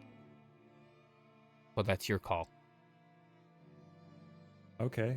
Well, there's only so much knowing about kindred that can stop a bullet. So, I guess that's true. fair. So this Alright. area you're in, it's a neighborhood, really. It's not a very commercial zone. You see a couple of buildings down is a small church, and what Willow had said, Adder, it is small. It's like a chapel, even. It's not necessarily a grandiose church. It's rather small and quaint, and it has a small porch that you step onto before you go into double doors. Has a steeple at the top, and in the back a courtyard with an angel statue. And upon the first glance from a distance, you don't see anybody outside, but you do see some vehicles in the small parking lot. One that Willow recognizes, a blacked out van, SUV type van that remains in the parking lot. That's what you see from this distance. Okay. I think this vehicle's been here before, so I think there's at least a few people here. All right, we'll be careful. You know where the HVAC is? Yeah. Let's put the animals somewhere safe. Oh yeah, I guess they still breathe, don't they? Yeah, we want to keep it that way. Mm-hmm. I'll hold up little Maki. I hiss something to Monty, Hell yeah. and then and I let him slither away. Maki, go follow. Go follow, okay? Keep an eye on Monty, okay? Which is his Me- nose. If you do so, I will have a reward for you at the end. A big one. His ears perk up a bit when you say that. Okay. Go keep each other safe. And I'll put little Maki down. The two of them scurry into the lawn, the nice grass next door, and scurry away. They keep their distance, but remain in the neighborhood. And that's a spin-off episode. On what those two get up to in the grass. In the neighborhood, yeah. In the neighborhood. Better watch out. We got a root GM. Yeah. I'm thinking it's definitely it's definitely GTA style. That's what I'm picturing. Yeah. These two. They come back and they got 5 stars in the police. Oh yeah. Oh, that's what I'm picturing. Oh my god. Yeah, they fucked up the neighborhood. Positive. Anyway, the babies run.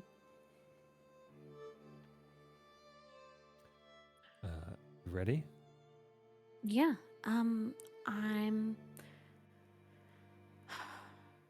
Did Silas stay in the car?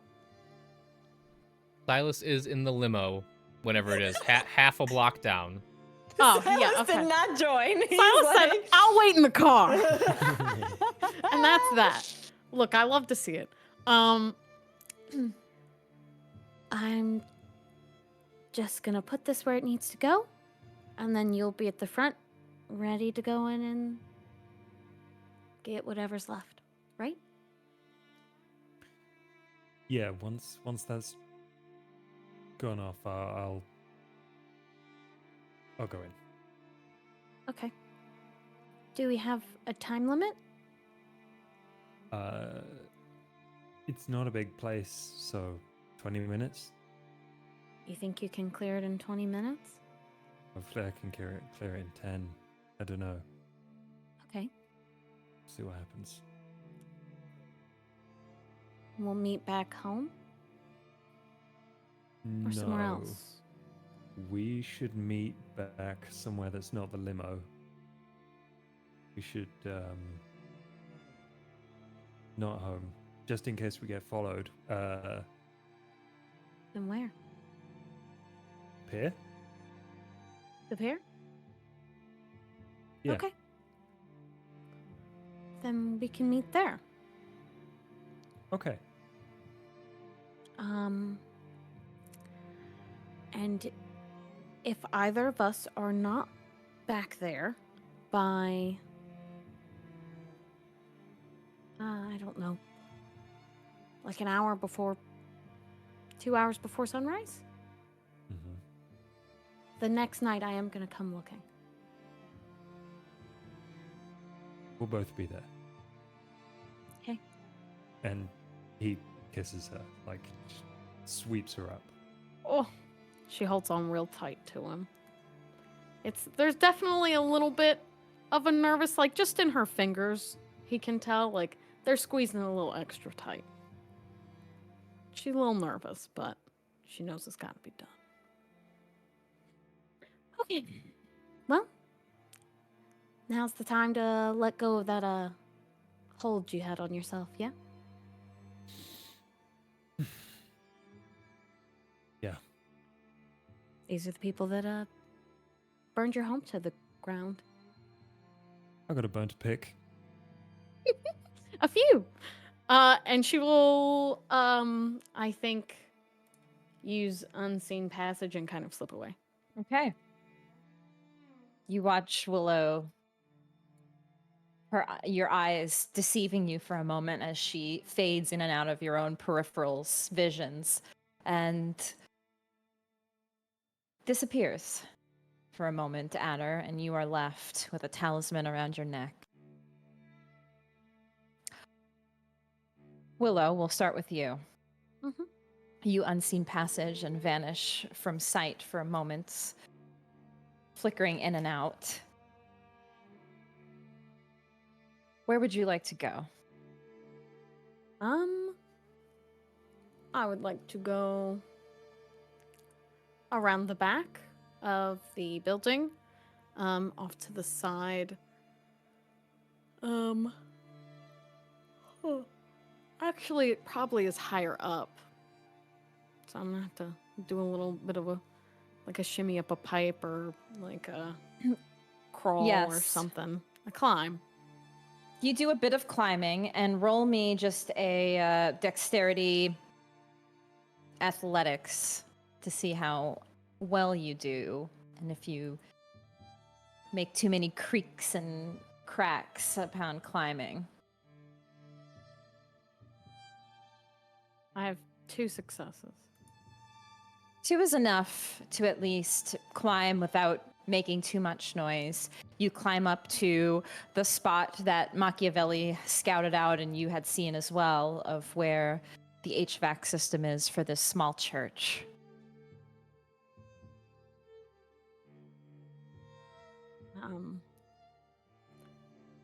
I would have to, which I guess this would be how very convenient. I'd need to pry off the little vent because I imagine the slats are not large enough for this little guy to go through. So, but I'm super strong now, so I imagine I can just yoink. Yes, I won't even have you roll for this. With your new potent, you're able to grab the vent and just rip it off in a momentary strength that you didn't even know you were capable of. You seamlessly rip this and place it next to you on the long pieces that extend outside of this church. And you Yeah. look inside and see the systems in front of you.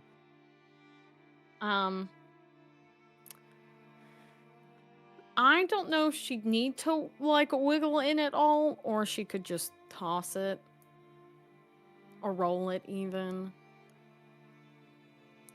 Momo does not know much about HVAC systems, so everyone, if you work on HVAC for a living, don't say anything. Pretend.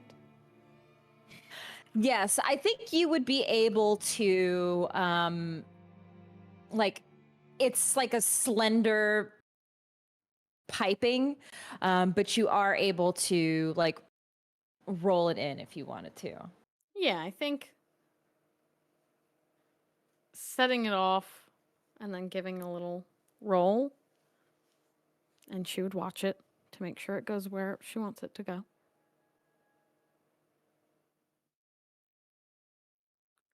It slowly begins to roll into the system.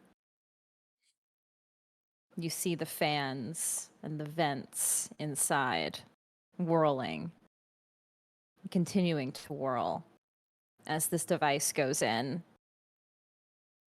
and begins to emit into the vents. Vroom, vroom, vroom. And you hear a bit of the rattling and the creaking from the vents and the fans. But it's not big enough where it disrupts it or breaks anything.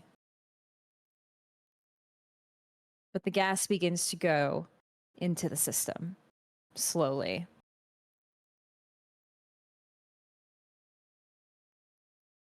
Willow, as you stand there and watch this happen, you feel something for a moment. What? Your mind takes you. You hear a screaming. You hear torture. And your mind just is taken back, remembering the girl that you heard in your visions, the screaming of the Malkavian girl. Her screams now even louder than they were before.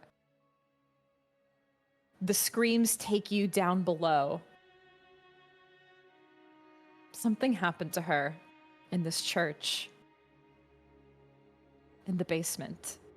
You feel it. You sense her presence that was once here. You sense her cries and her screams, and it hurts your head for a second as you grab your head. Then you're brought back.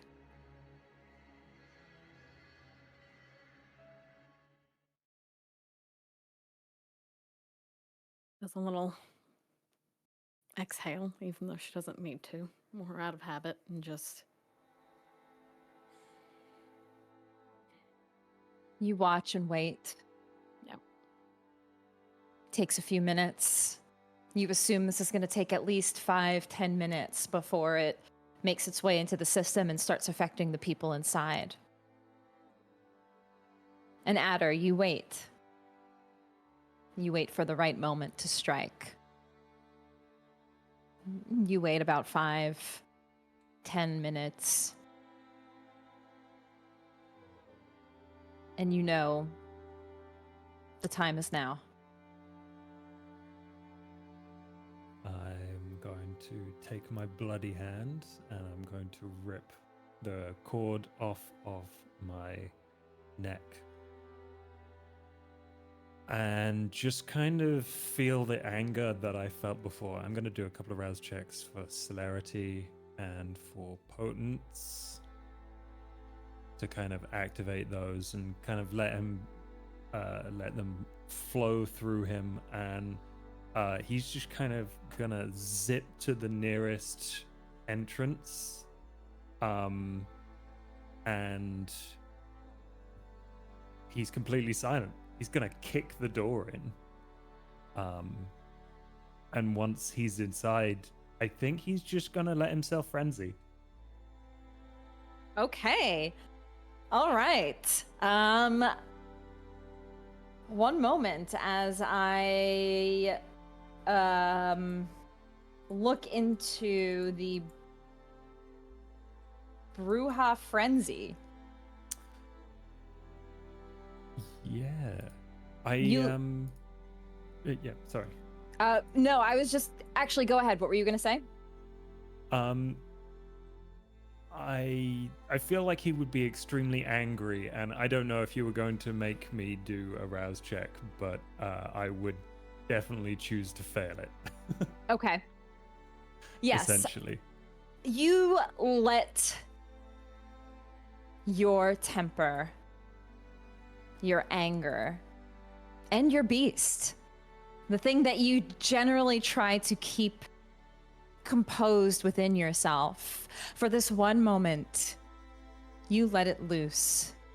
And everything that your blood has taught you, the celerity, the potence, you let it free in this moment.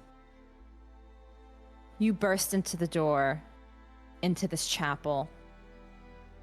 The small, seemingly quaint church that normally is a place of sanctuary for many people, but you know it is a den of vipers that need to be eradicated.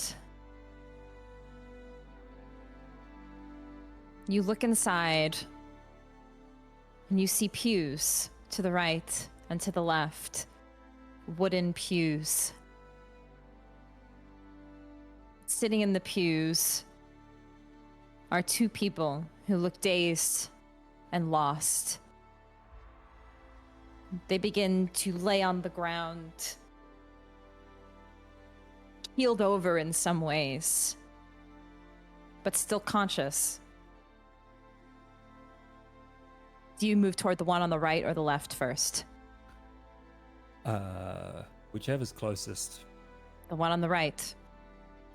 Walking down the aisle and the pews, you take, I assume, not even any sort of care for the pews as you rip them to the sides with complete ease, and your own beast and your own celerity quickly stretches your arm out. In a supernatural sense, you move like a cat and you grab this individual and pull them up by their neck. What do you do with them?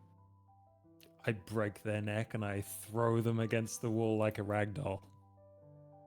And that is exactly what we see as Adder takes them, breaks their neck. You hear the cracking of the neck, and you throw them against the wall. And you truly realize how fragile each mortal is. They are just a mortal. They are just a person. They don't have supernatural strength or reflexes like you do. And with just one movement of your hand, you throw them into the wall, and you see their blood begin to pour from their back. And now you move to the left. The person a few pews ahead, they seem to be in a daze or in a haze from whatever is affecting this room. You grab them. This one is a woman. You see that she has a suit. And on her side, a gun. You pull her out into the aisle, and she, by her own arm, almost pulling it out of its socket. What do you do with her? I'm going to grab her gun and just keep firing until it's empty. You do. You shoot 1, 2, 3, 4, 5 rounds. No sound. As they shoot within your range and make no sound.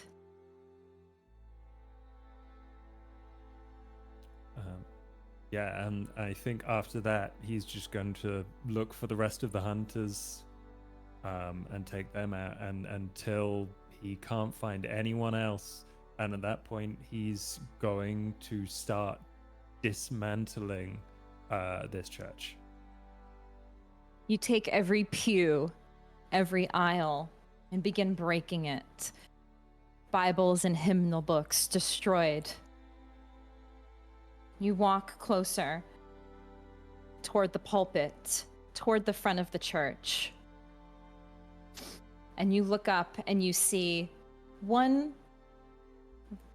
stained glass window that I'm sure during the day a beautiful light would shine in.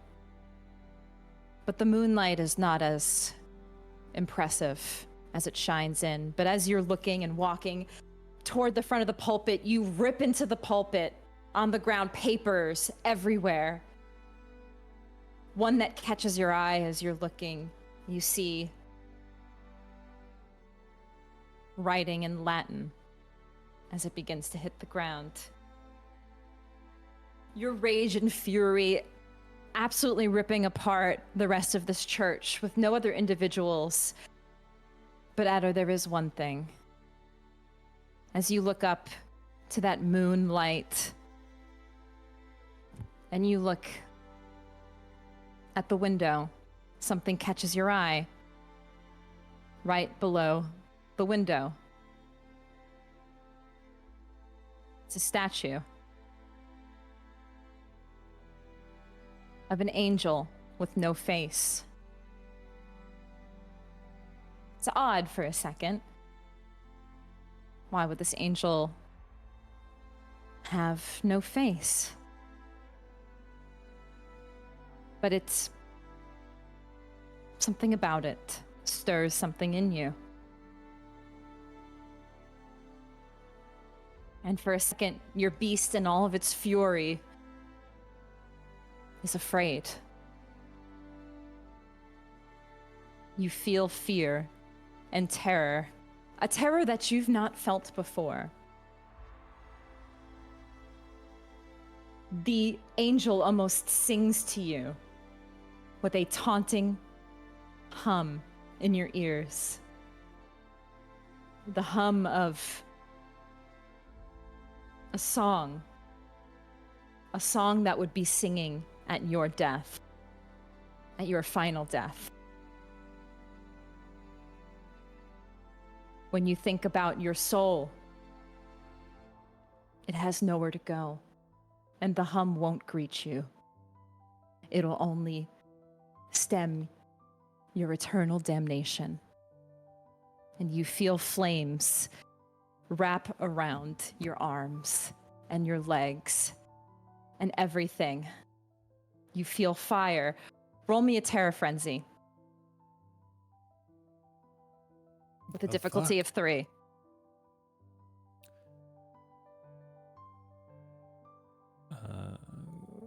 Okay. I'm gonna need to do real good. No, I got 1 success. You feel flames around you,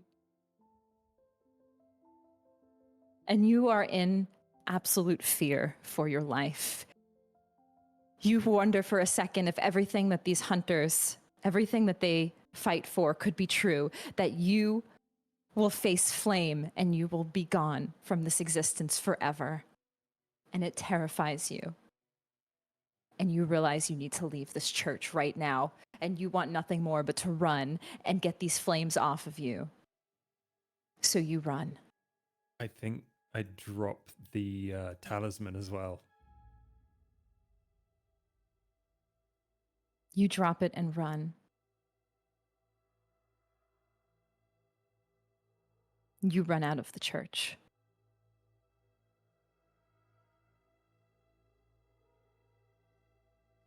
I'm like yelling and screaming, like patting at my arms, and like once I'm far enough away from the church, I like roll on the floor to get it off my legs. You do, and Willow, I've heard this. you've heard this, and you see Adder run out but there are no flames around him. I think she would follow. You see him getting on the ground, grabbing his arms, shouting out in pain. Adder, you feel like you are engulfed in flames right now. Willow, you run up to him, Yeah. trying to calm him. Adder? It's so hot. Find something. Put it out. Put it out. You're not on fire. Then what's this? What's that? Come And here. I just keep like patting at my arms and rolling around and Adder, trying to put out the fire. roll me just a resolve and composure. And you do God. take a penalty at this. Oh, I take a penalty? Well, the difficulty will be very high. Oh. Oh shit. I got a crit. So 6. Oh my god, thank goodness. As you're asking Willow to help you and put it out, maybe it is her voice that knocks your senses and the beast to be tamed for just a second. But you still feel the fear. She would crouch down beside him. What happened? I don't know. I wasn't in there. Are you okay? She kind of puts her little hands on each side of his face and just turns. You look fine. You don't look hurt. Did they do something? I felt like I was on fire. Did someone use some, was there well, there wouldn't be a Tremere. They don't, no one threw fire or... Adder, you hear humming in your ears. The God, humming remains. There's a music. It's not even music. It's like a buzzing, a hum from some kind of weird angel. An angel? I don't know. They're all dead. There was no one else. It was just this. I saw it, and I can't hear anything else. Your fucking brother do this with the silence thing? I don't think he would.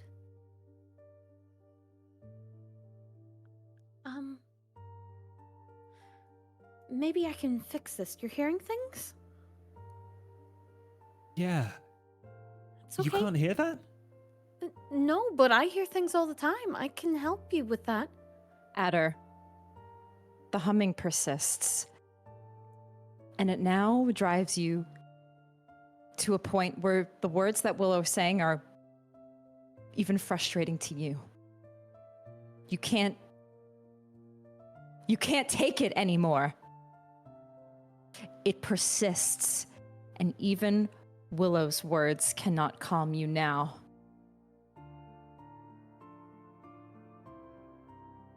I want you to roll me another frenzy. And this one is a fury frenzy. Oh, shit.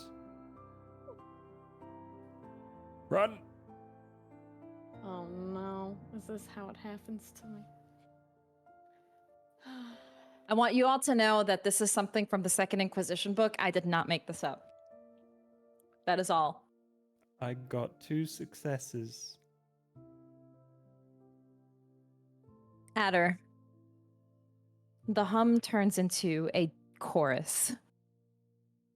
A deafening chorus. A choir begins to hum in your ears. And you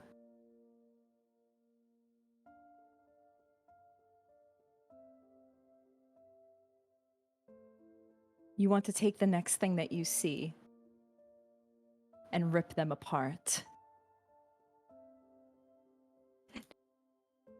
Well, first he's gonna clap his hands to his ears, and just say, "Go away." Oh, that's unfortunate. I already decided she was not gonna leave him. Oh no! I've already made that decision. What is the next thing I see, Storyteller? You She's still trying to talk to him. She's very worried. She does not understand. Yeah, I think he's just kind of on his knees in a fetal position, just trying to drown it out with his own thoughts and voice. Adder, Mm. the chorus will not cease.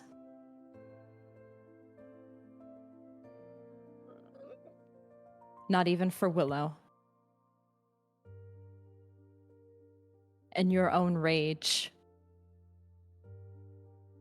You strike at the ground in front of her, and Willow, you are knocked back.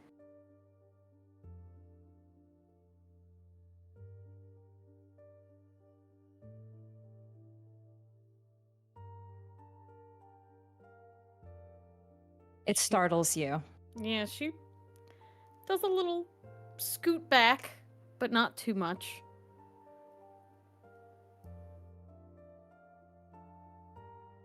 Are you gonna let me try and fix it?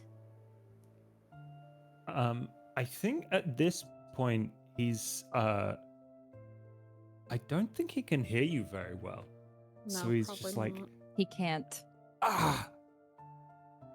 Oh God, make it stop!" And he's just beating a hole in the ground. You tear into the ground around you, Adder. You tear so deep that you break the foundation of the ground and begin digging into the ground below you just to strike at something. And Willow, you watch this as Adder is absolutely tormented in this moment, digging into the ground. And if you even consider reaching out, he can't even hear you.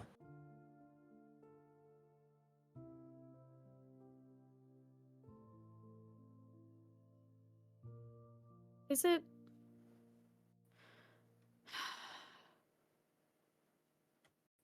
Is it possible for me to fix this with an ability? You look at him. You think maybe with a high enough dominate, you might be able to. Okay. Perhaps this is not something you would want to do, or maybe it could be an option. You do have the power to make him fall for some other mind problems. Yeah. Perhaps it might be, it's not great, but it might be better than what he's currently dealing with. Yeah, she just doesn't want him to get hurt. And right now, he's... Yeah, this is clearly a lot for him. And she doesn't really know how to make it better.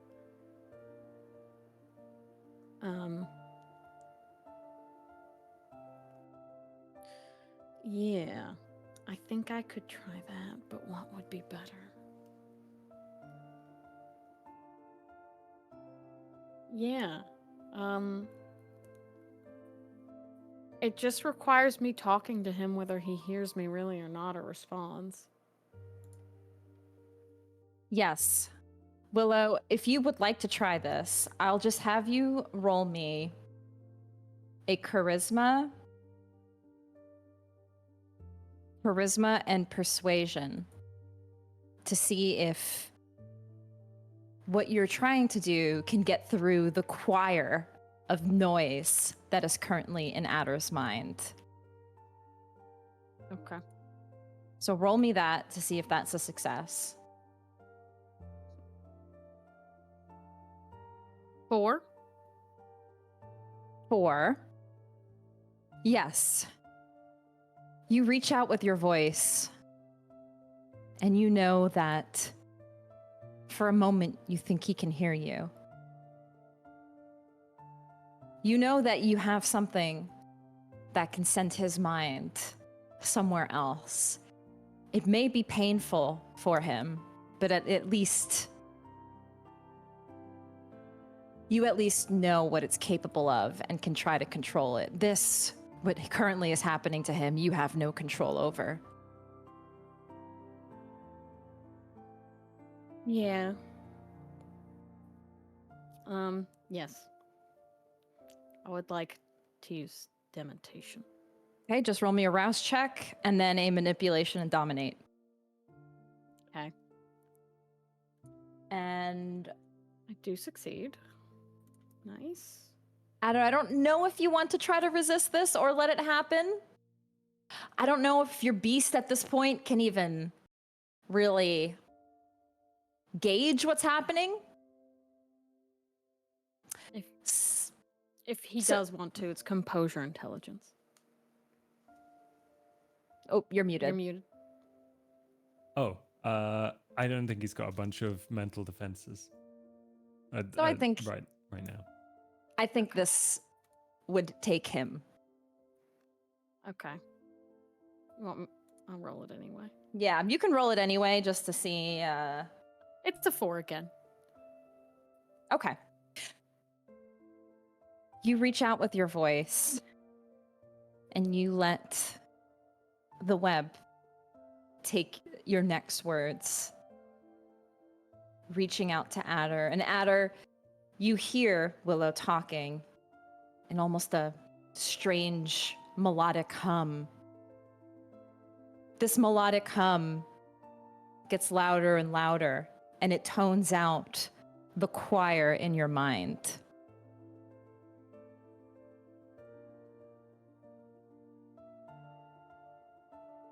And for a second, it soothes that choir. But instead, something else begins to reach out into your mind. Your own inner demons.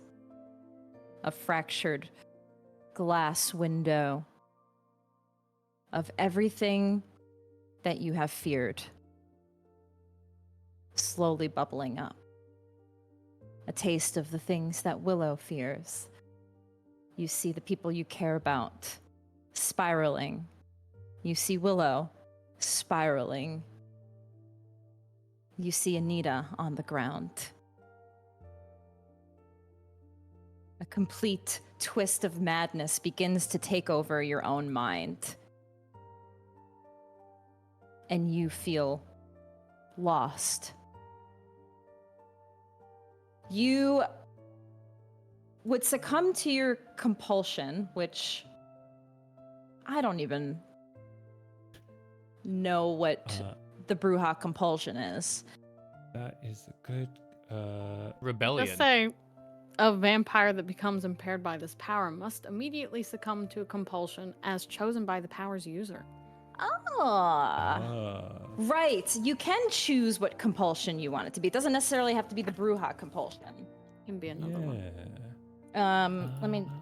Let me just I can't remember what the I know, Brujah I'm one like is. Brujah's rebellion. Stand against whoever or whatever they see as the status quo in the situation. Yeah. Let's go back to the you go back to the hunters, honey. Yeah. You go break that statue. Yeah. I mean, honestly,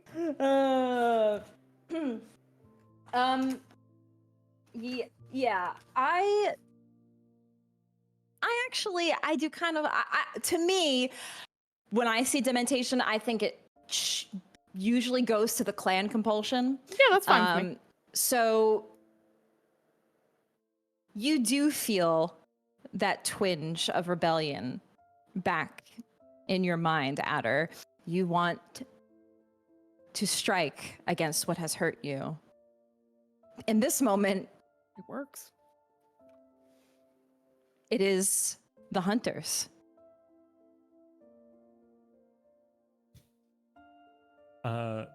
Yeah, so I think after like looking lost and confused, he kind of he stands up and is like, what the hell was that? How dare they think they can control us? Exactly. We're like, yes, it worked. They think they can make us scared? You never. You've nothing to be Exactly. scared of. Are you okay? Are you? No, I think I want to take this church apart. How can I help? I'm not allowed to go inside per my deal, but I can help from the outside. I'll make the outside the inside. How about that? Okay. I'm gonna use my ridiculous potence to start demolishing this church. I mean, I Um, could help with that from the outside since you gave it to me. Yes. If you want to Exactly. destroy it, we can destroy it. Let's tear it down. Okay. If that'll make you happy, then that's what I want to do. This is gonna make me really happy. Good. Symbols of whatever they think they have over us, whatever it's religion, whatever they think they're trying to do, it's not gonna work. No. You would never let it. Neither would you. Correct. I'll help. I'll follow your lead. All right, I'm going to use my ability Wrecker to exert violence and indiscriminate force on a static object. I'm just gonna is this a wooden church or a brick church, or what is it made of? It's wooden. It's This old. man said, "I'ma wreck it." Yeah, it is.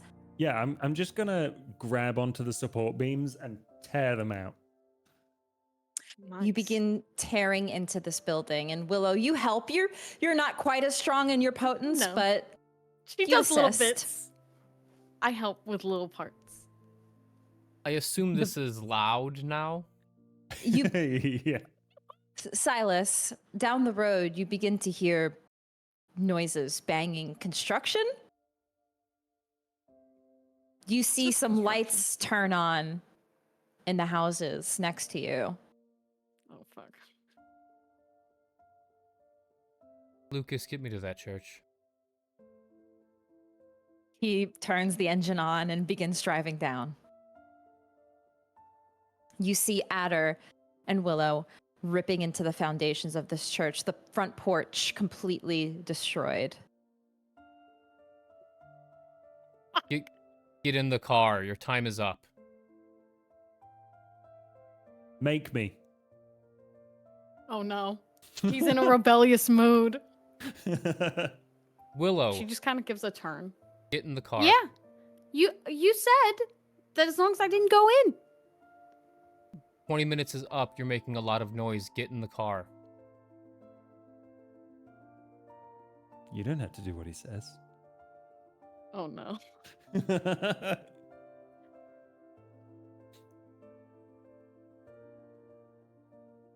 No, and neither do you.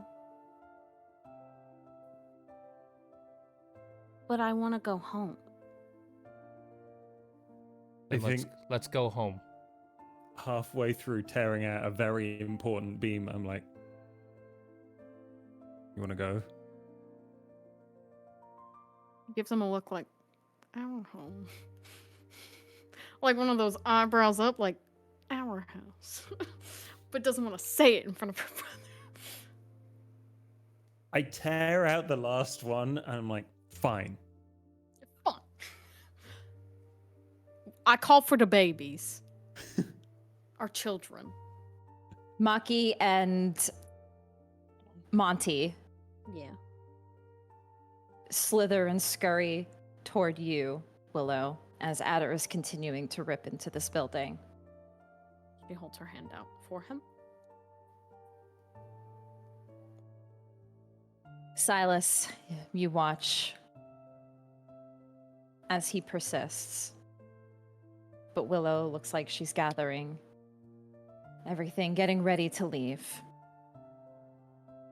But as the three of you remain in front of this church, Silas, it catches your eye first, perhaps, then Willow, yours. Adder is too distracted in this moment. You see a vehicle rolling down the street. A large pickup truck. It comes barreling down the road. And as the car pulls up, you see several people in the vehicle. But in the front seat, exiting the vehicle, is an individual. A face that Silas, you don't recognize, but Willow, as you're looking, your eyes look in deeper. That's a face that you haven't seen in a very, very long time.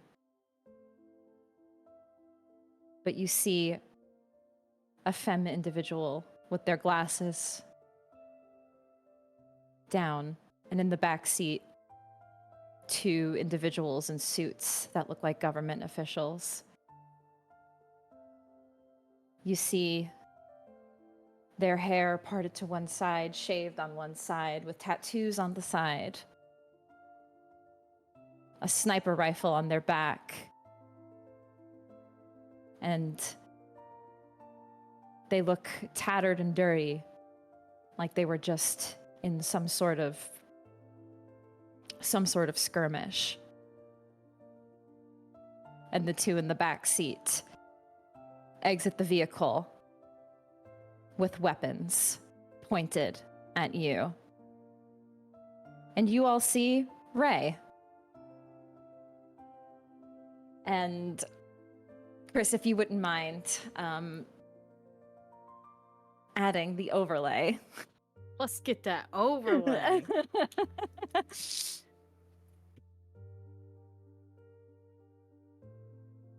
You see Reyna Cruz Of course, a name that none of you know, but our audience recognizes quite well, with 2 government hunters at her side, with weapons pointed at all of you. Ray, you stare down the leech that you once knew.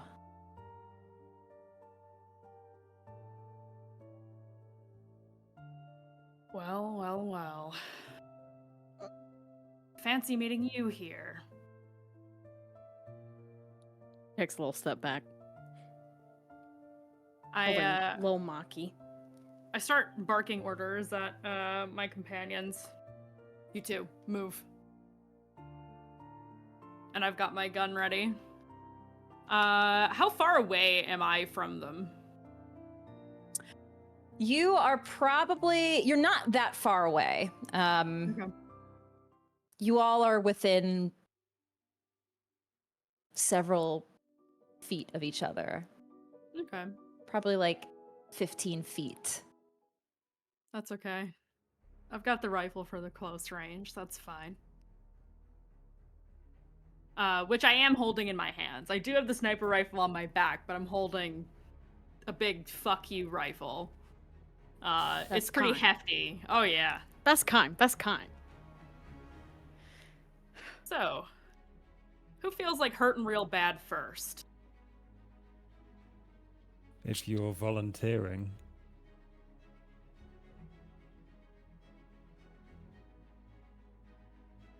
I see you will be the first then. And I'm gonna point the thermobaric rifle directly. Really? I mean, it's got like AoE. I could point it at all of them, really. Oh, fuck. So I think I'll do that. I'm gonna fire this thing. I've got some incendiary ammo and some fucking grenades. So let's do it. Oh my god, combat in our VTM game? Who would have thought? Who would That's have what thought? I'm here for, baby. So Who would have thought combat? How does this work? Yeah, we've never done it before. I've never done it. Combat is people call things out and everything happens at once, essentially. Ray made the call. You guys can react how you would like to react. And it'll After all she goes, yeah? Yes. Okay. How you would like to react. Silas, you are still in the vehicle. I don't need to be Adder? in the vehicle. You were in the vehicle. Correct. If you don't, if you don't want to be, that's up to you. But Just like, if you want to die. Yeah, you Well- want to be right in the path of my Central, grenade like, launcher. I mean- Yeah. This is your helping get out out here, of bro. jail free. Yeah. He's Yeah. giving you a pass, but maybe he wants some smoke, dude. Yeah, like if He wants some smoke. You want some smoke? If he wants some smoke, then he should have some I mean, look, as a treat. he'll leave Adder. He ain't leaving Willow. Okay. That's fair. So Baby is here. this does fire Adder and Willow. When you see this immediately going in Adder's direction, Well, you if do I have celerity. have a new blood sorcery, Ooh. All Well, right. How long does it take to I'm cast? instantaneous. All right. Fucking Tremere. Ugh. This is what he's been working on for defensive spells. Oh. Shit. All right. That was coming in clutch right now. You got that Zoltrock? So he bad anime sees you reference. raise this gun, and he's gonna cast Blood Aegis. Okay. He raised the gun and he slices his palm and he throws up blood particles all in the air. The Okay. Rouse check, that's a success. Blocks damage by the blood absorbing the shots. Okay. Let's see. Rouse check. That's a cool ability. User. Damn.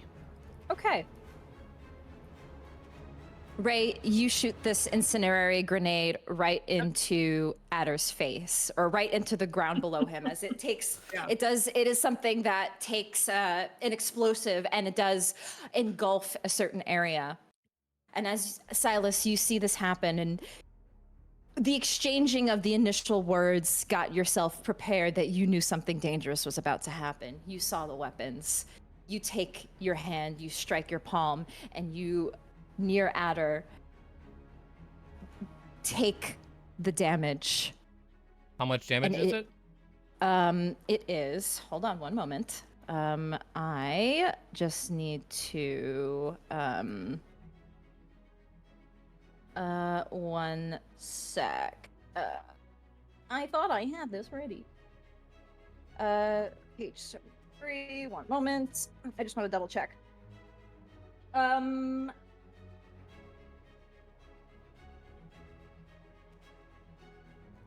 It would be a roll, but you would take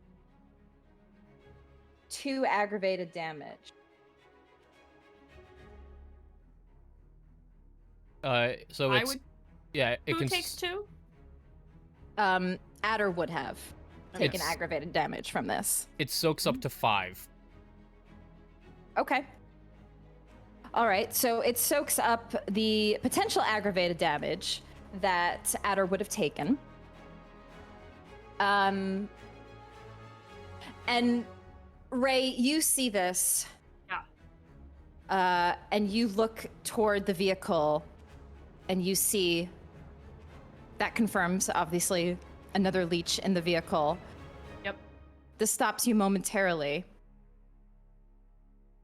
The 2 behind you raise their weapons. Can I command my goons to focus on the vehicle while I focus on these 2? Yes, Yeah, I'd like to do that. they point their guns toward the car. Is Light him up. Get the ghoul too. yeah, is the ghoul doing anything? He's armed. He's always armed. Lucas, get out there, baby. That's my goon. Lucas Shoot out. takes the car and drives it forward and smashes it into their truck. Okay. Lucas, why? Oh Lucas shit! is a bad bitch. Lucas said, fuck it. Fast and Furious style. And he takes his gun out and points it toward them. Oh my god, this is a big showdown. Love. I would like to celerity blink behind Ray Okay. and like try and wrench the gun out of their hands. Okay. Which I believe is my dex athletics versus and a Rouse check for teleporting. Okay. Which Go I ahead do and get rouse check. hungrier. Yeah, my dex athletics, I guess, versus or strength athletics. I don't know. I guess that's up to you for wrestling a gun out of someone's hands. Is there a contested roll that they would have to make? Yeah, it's not really to do with the ability. It's just kind of I want to steal their gun.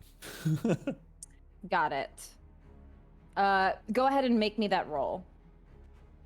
Okay. Storyteller, I sent you a DM. Yes. I'm just curious if that Oof. affects at all. Okay. 3 successes. Okay. You grab the gun from Ray, but Ray, you're able to make a counter. Oh yeah. I'm gonna draw my pistol. Like, I pretty much let him have it. I see that he's going for it, and I'm just like, yeet, grab the pistol right in his face. You I shoot. didn't think about this. I'm not even gonna have you roll Dex firearms because you're right Yeah. in his face. You shoot him. Adder, you take this bullet in your face. Fuck. And it is not just any bullet. You feel Oh yeah, it's the, not normal. the fire of it begin to pierce into your face, and it hurts. You take 1 aggravated damage.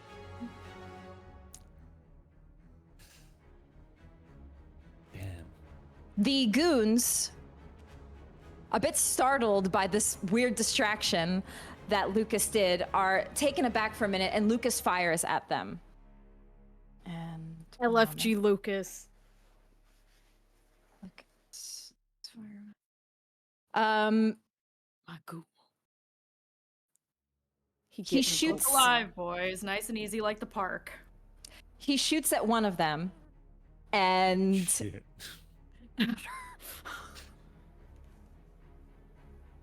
one of them, they grab their arm, and as he shoots right and grazes their arm, the other one shoots at the vehicle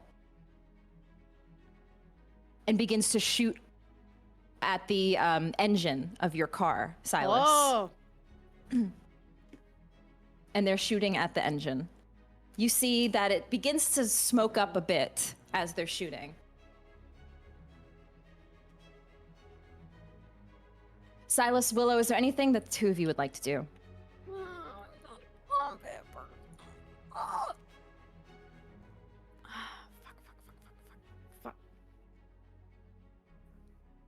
Otherwise, Adder. I know exactly what I would like to do because you said park. So I'm gonna hurt you real bad. oh, real hot. I'm basically gonna try and one punch man this situation to incapacitate, at the very least, this hunter, because I want to talk to them. So I'm gonna use all of my potents and just start like punching. Okay. Hobby punch.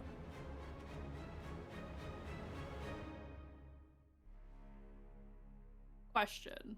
Yes. Do I have enough time to drop a screamer?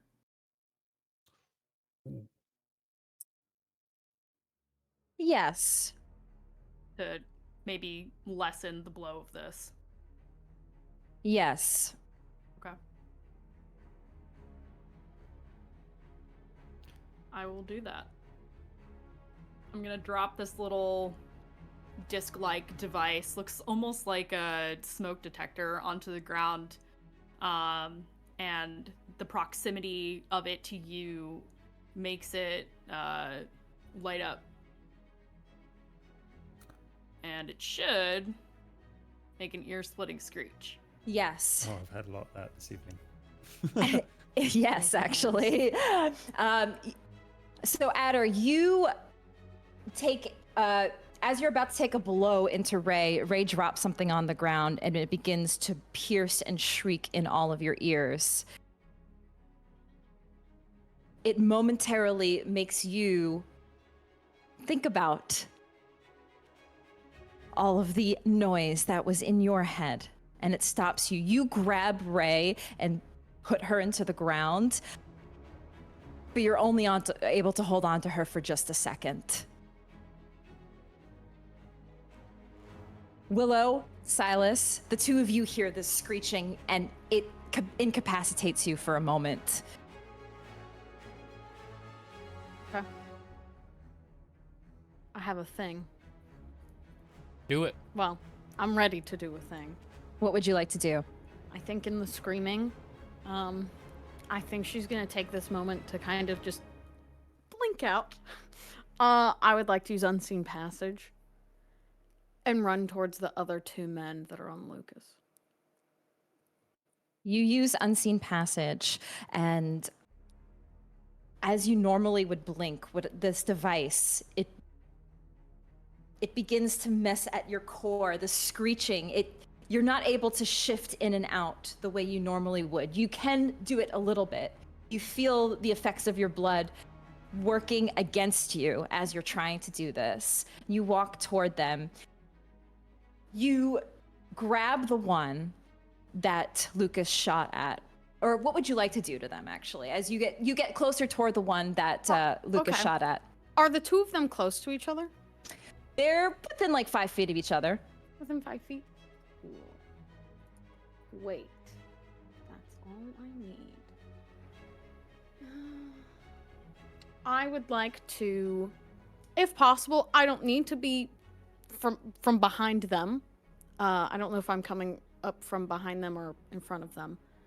But I'm picturing almost like her moving between the two, kind of whispering, because I'm gonna try and use dementation. Okay. Roll me another rouse. And I can use this on multiple humans. Okay. Not on a kindred, but I can use it this way. Let me rouse. I succeeded. Okay. After engaging in conversation with a victim, I can activate.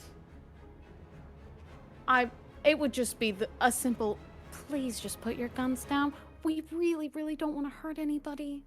And that would echo and twist, and it would have multiple layers to her voice as she whispers this to these men. And I will roll a manipulation dominate. Go ahead.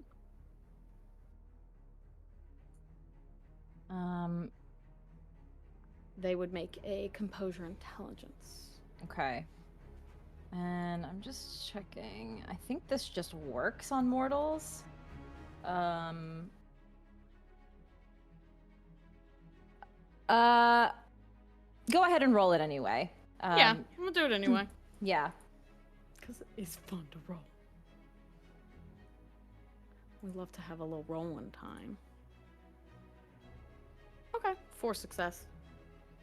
4 successes. You see the two of them as the words echo into your ears, begin to have sweat drip down their face, shaky hands as they drop their weapons and begin to be the nervous breakdown begins to hit them, and the psychotic effects of this dementation starting to take hold on their minds. Adder, you have Ray on the ground for a moment as you're trying to maintain your composure. She has just a second before she can slip out if there's something you would like to do. I'm just gonna kind of growl, tell me more about the park. I would like to get out of the car finally and take the guns that they dropped. You run over and grab the weapons. So you say, tell me more about the park. Mm-hmm. What do you want to know? I say, pointing the gun at him. I want to know what you did and what you're going to have to pay for. I'm doing my job. Killed a dog. Killed a bunch of kindred. Or, excuse me, leeches. A lot. Well, you're going to need a lot more luck tonight then.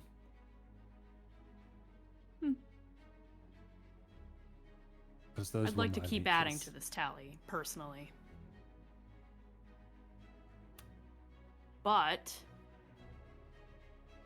I'll let our little girlfriend here go if you turn yourself in. I'll give you that rich prissy one back. Nice little trade. Life for a life. What are you going to do? Let me live?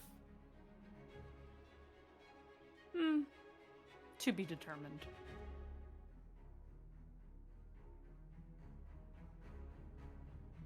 Silas, you hear that.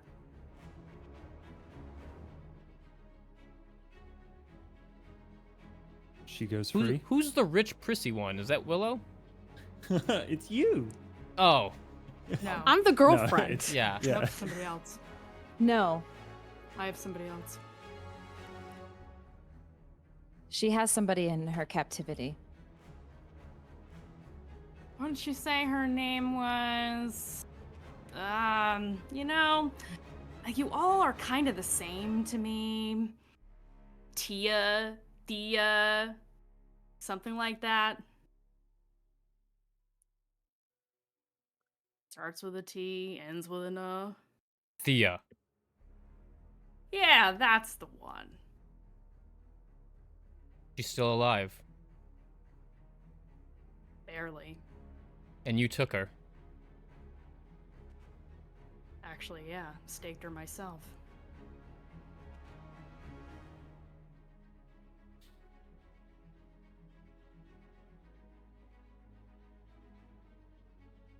Silas will go over to where Adder and Willow were tearing apart the church. And he will walk and pick up a nice sharpened piece of wood.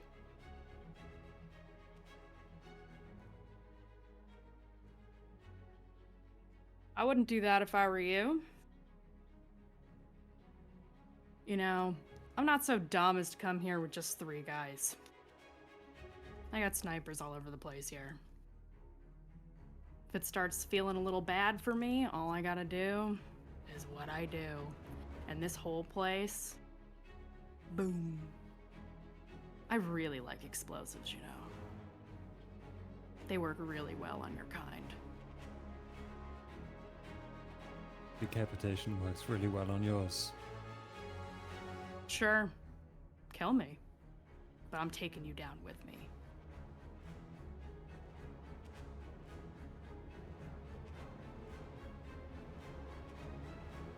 Well, this seems like a standoff then. I'm not letting these two out of my sight. What do you actually want? What do I actually want? I want you all fucking dead.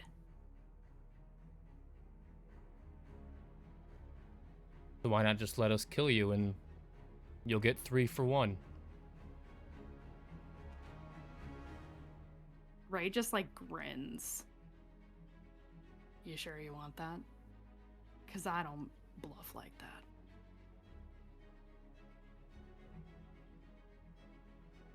You want all of us dead. But if you're dead, you can't kill all of us. No. But there's more people like me. And I'm okay with that.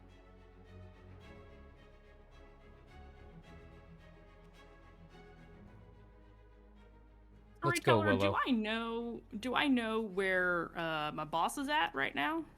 You do.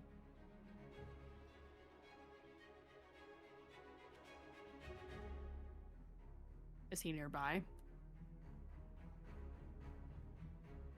It's not that he's nearby right now. I was gonna wait a few minutes for this, but you all begin to hear sirens in the distance. What happened here was not quiet. Somebody called the cops. And they're quickly approaching.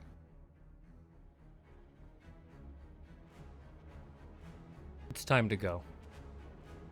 Let's go, Willow.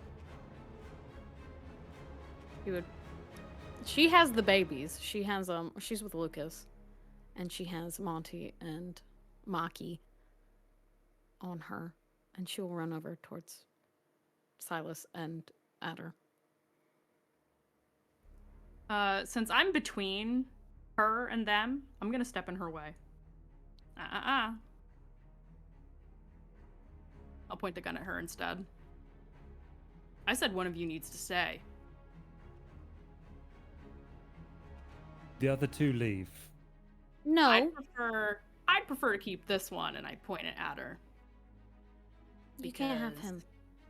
Oh yes, I can. No, He can handle himself. no. I can. If they think they've got me, I'll just do my disappearing trick.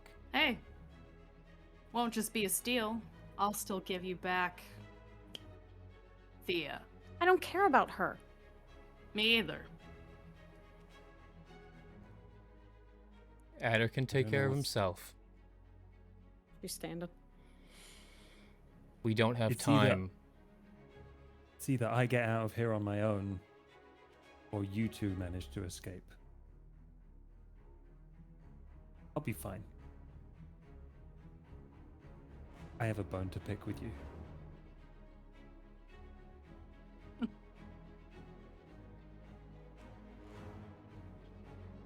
What is the status of my goons right now? Are they both knocked out, or is just the one? They're both in a Brain state of nervous Psychotic breakdown. break. That's Yes. what Menti B. That's okay. Sometimes we'll you get have them Menti fixed up B. later. Lucas, does the Sometimes- limo still work? It's he looks. It looks like it's still in running condition. Just get us out of the neighborhood. Willow, let's go. Hey Willow, call me sometime. We could go on another date. You want to schedule it? Sure. You want it We sh- before or after I kill him? Will you shake on it? Absolutely not. Why not? You'll never touch me again, bitch. I want to try and touch. I'll shoot her.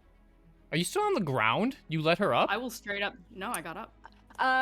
He had her on the ground for a second, but because of the device, Oh, the screamer. he wasn't able to keep her down. Yep.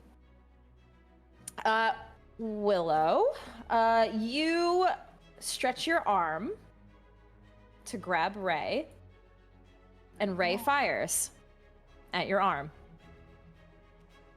And you get the same pierce in your arm that Adder felt in his face. It's not just a normal bullet that hurts a little bit. This one pierces with a deep, burning flame that hurts and stings at your arm, and you take 1 point of aggravated damage. Thanks for all my new ammo, by the way. Got a lot of silver bullets out of that warehouse. Oh, you are just racking up the reasons for me to take your head off. Let's stay for this conversation. and then Silas I'll kill gets in you. the limo We'll see if you explode. and holds the door open for Willow. Bye-bye. Please leave, Willow. Please. I'll be okay.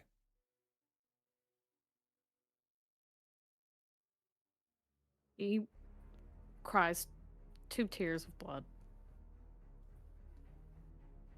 And she goes.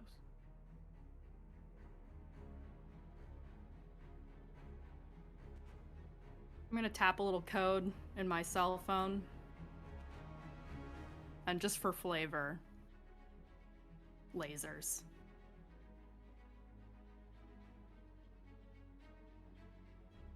The lasers begin firing off. Mm-hmm. All the red dots. Show that I'm not kidding. And the sirens sound like they're approaching closer.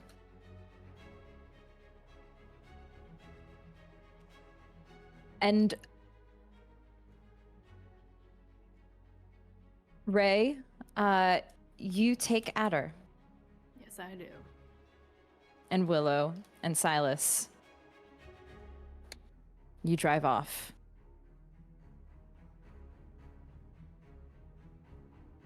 And everything fades to black. And that is where we will end our session. I do realize the arrangement. Ray would probably give you coordinates of a warehouse near O'Hare. Yep. And as you drive off, she yells those coordinates out. And that is where things end for this evening. Thank you, everybody, for joining us for our latest episode of Ancestral Blood, where our reckoning is coming. And while there was some damage done, clearly there is still more to be dealt with the hunters. So we will leave it at that and return in 2 weeks for more Ancestral Blood. Thank you so much, everybody, for hanging out. Thanks, Adder, for joining us and staying late with us. We will be back in 2 weeks, everybody. So thanks. See you tomorrow for our Brindlewood Bay one-shot, and then Monday and Tuesday for Dragon Age and oh my God, Trophy Dark. Thanks everybody for hanging out, and thanks Ray for joining us as well, being the able hunter that everybody that we just really needed tonight. So thanks everybody for hanging out with us. We will see you hopefully tomorrow. Good night, everybody, and don't let the beast win. Good night.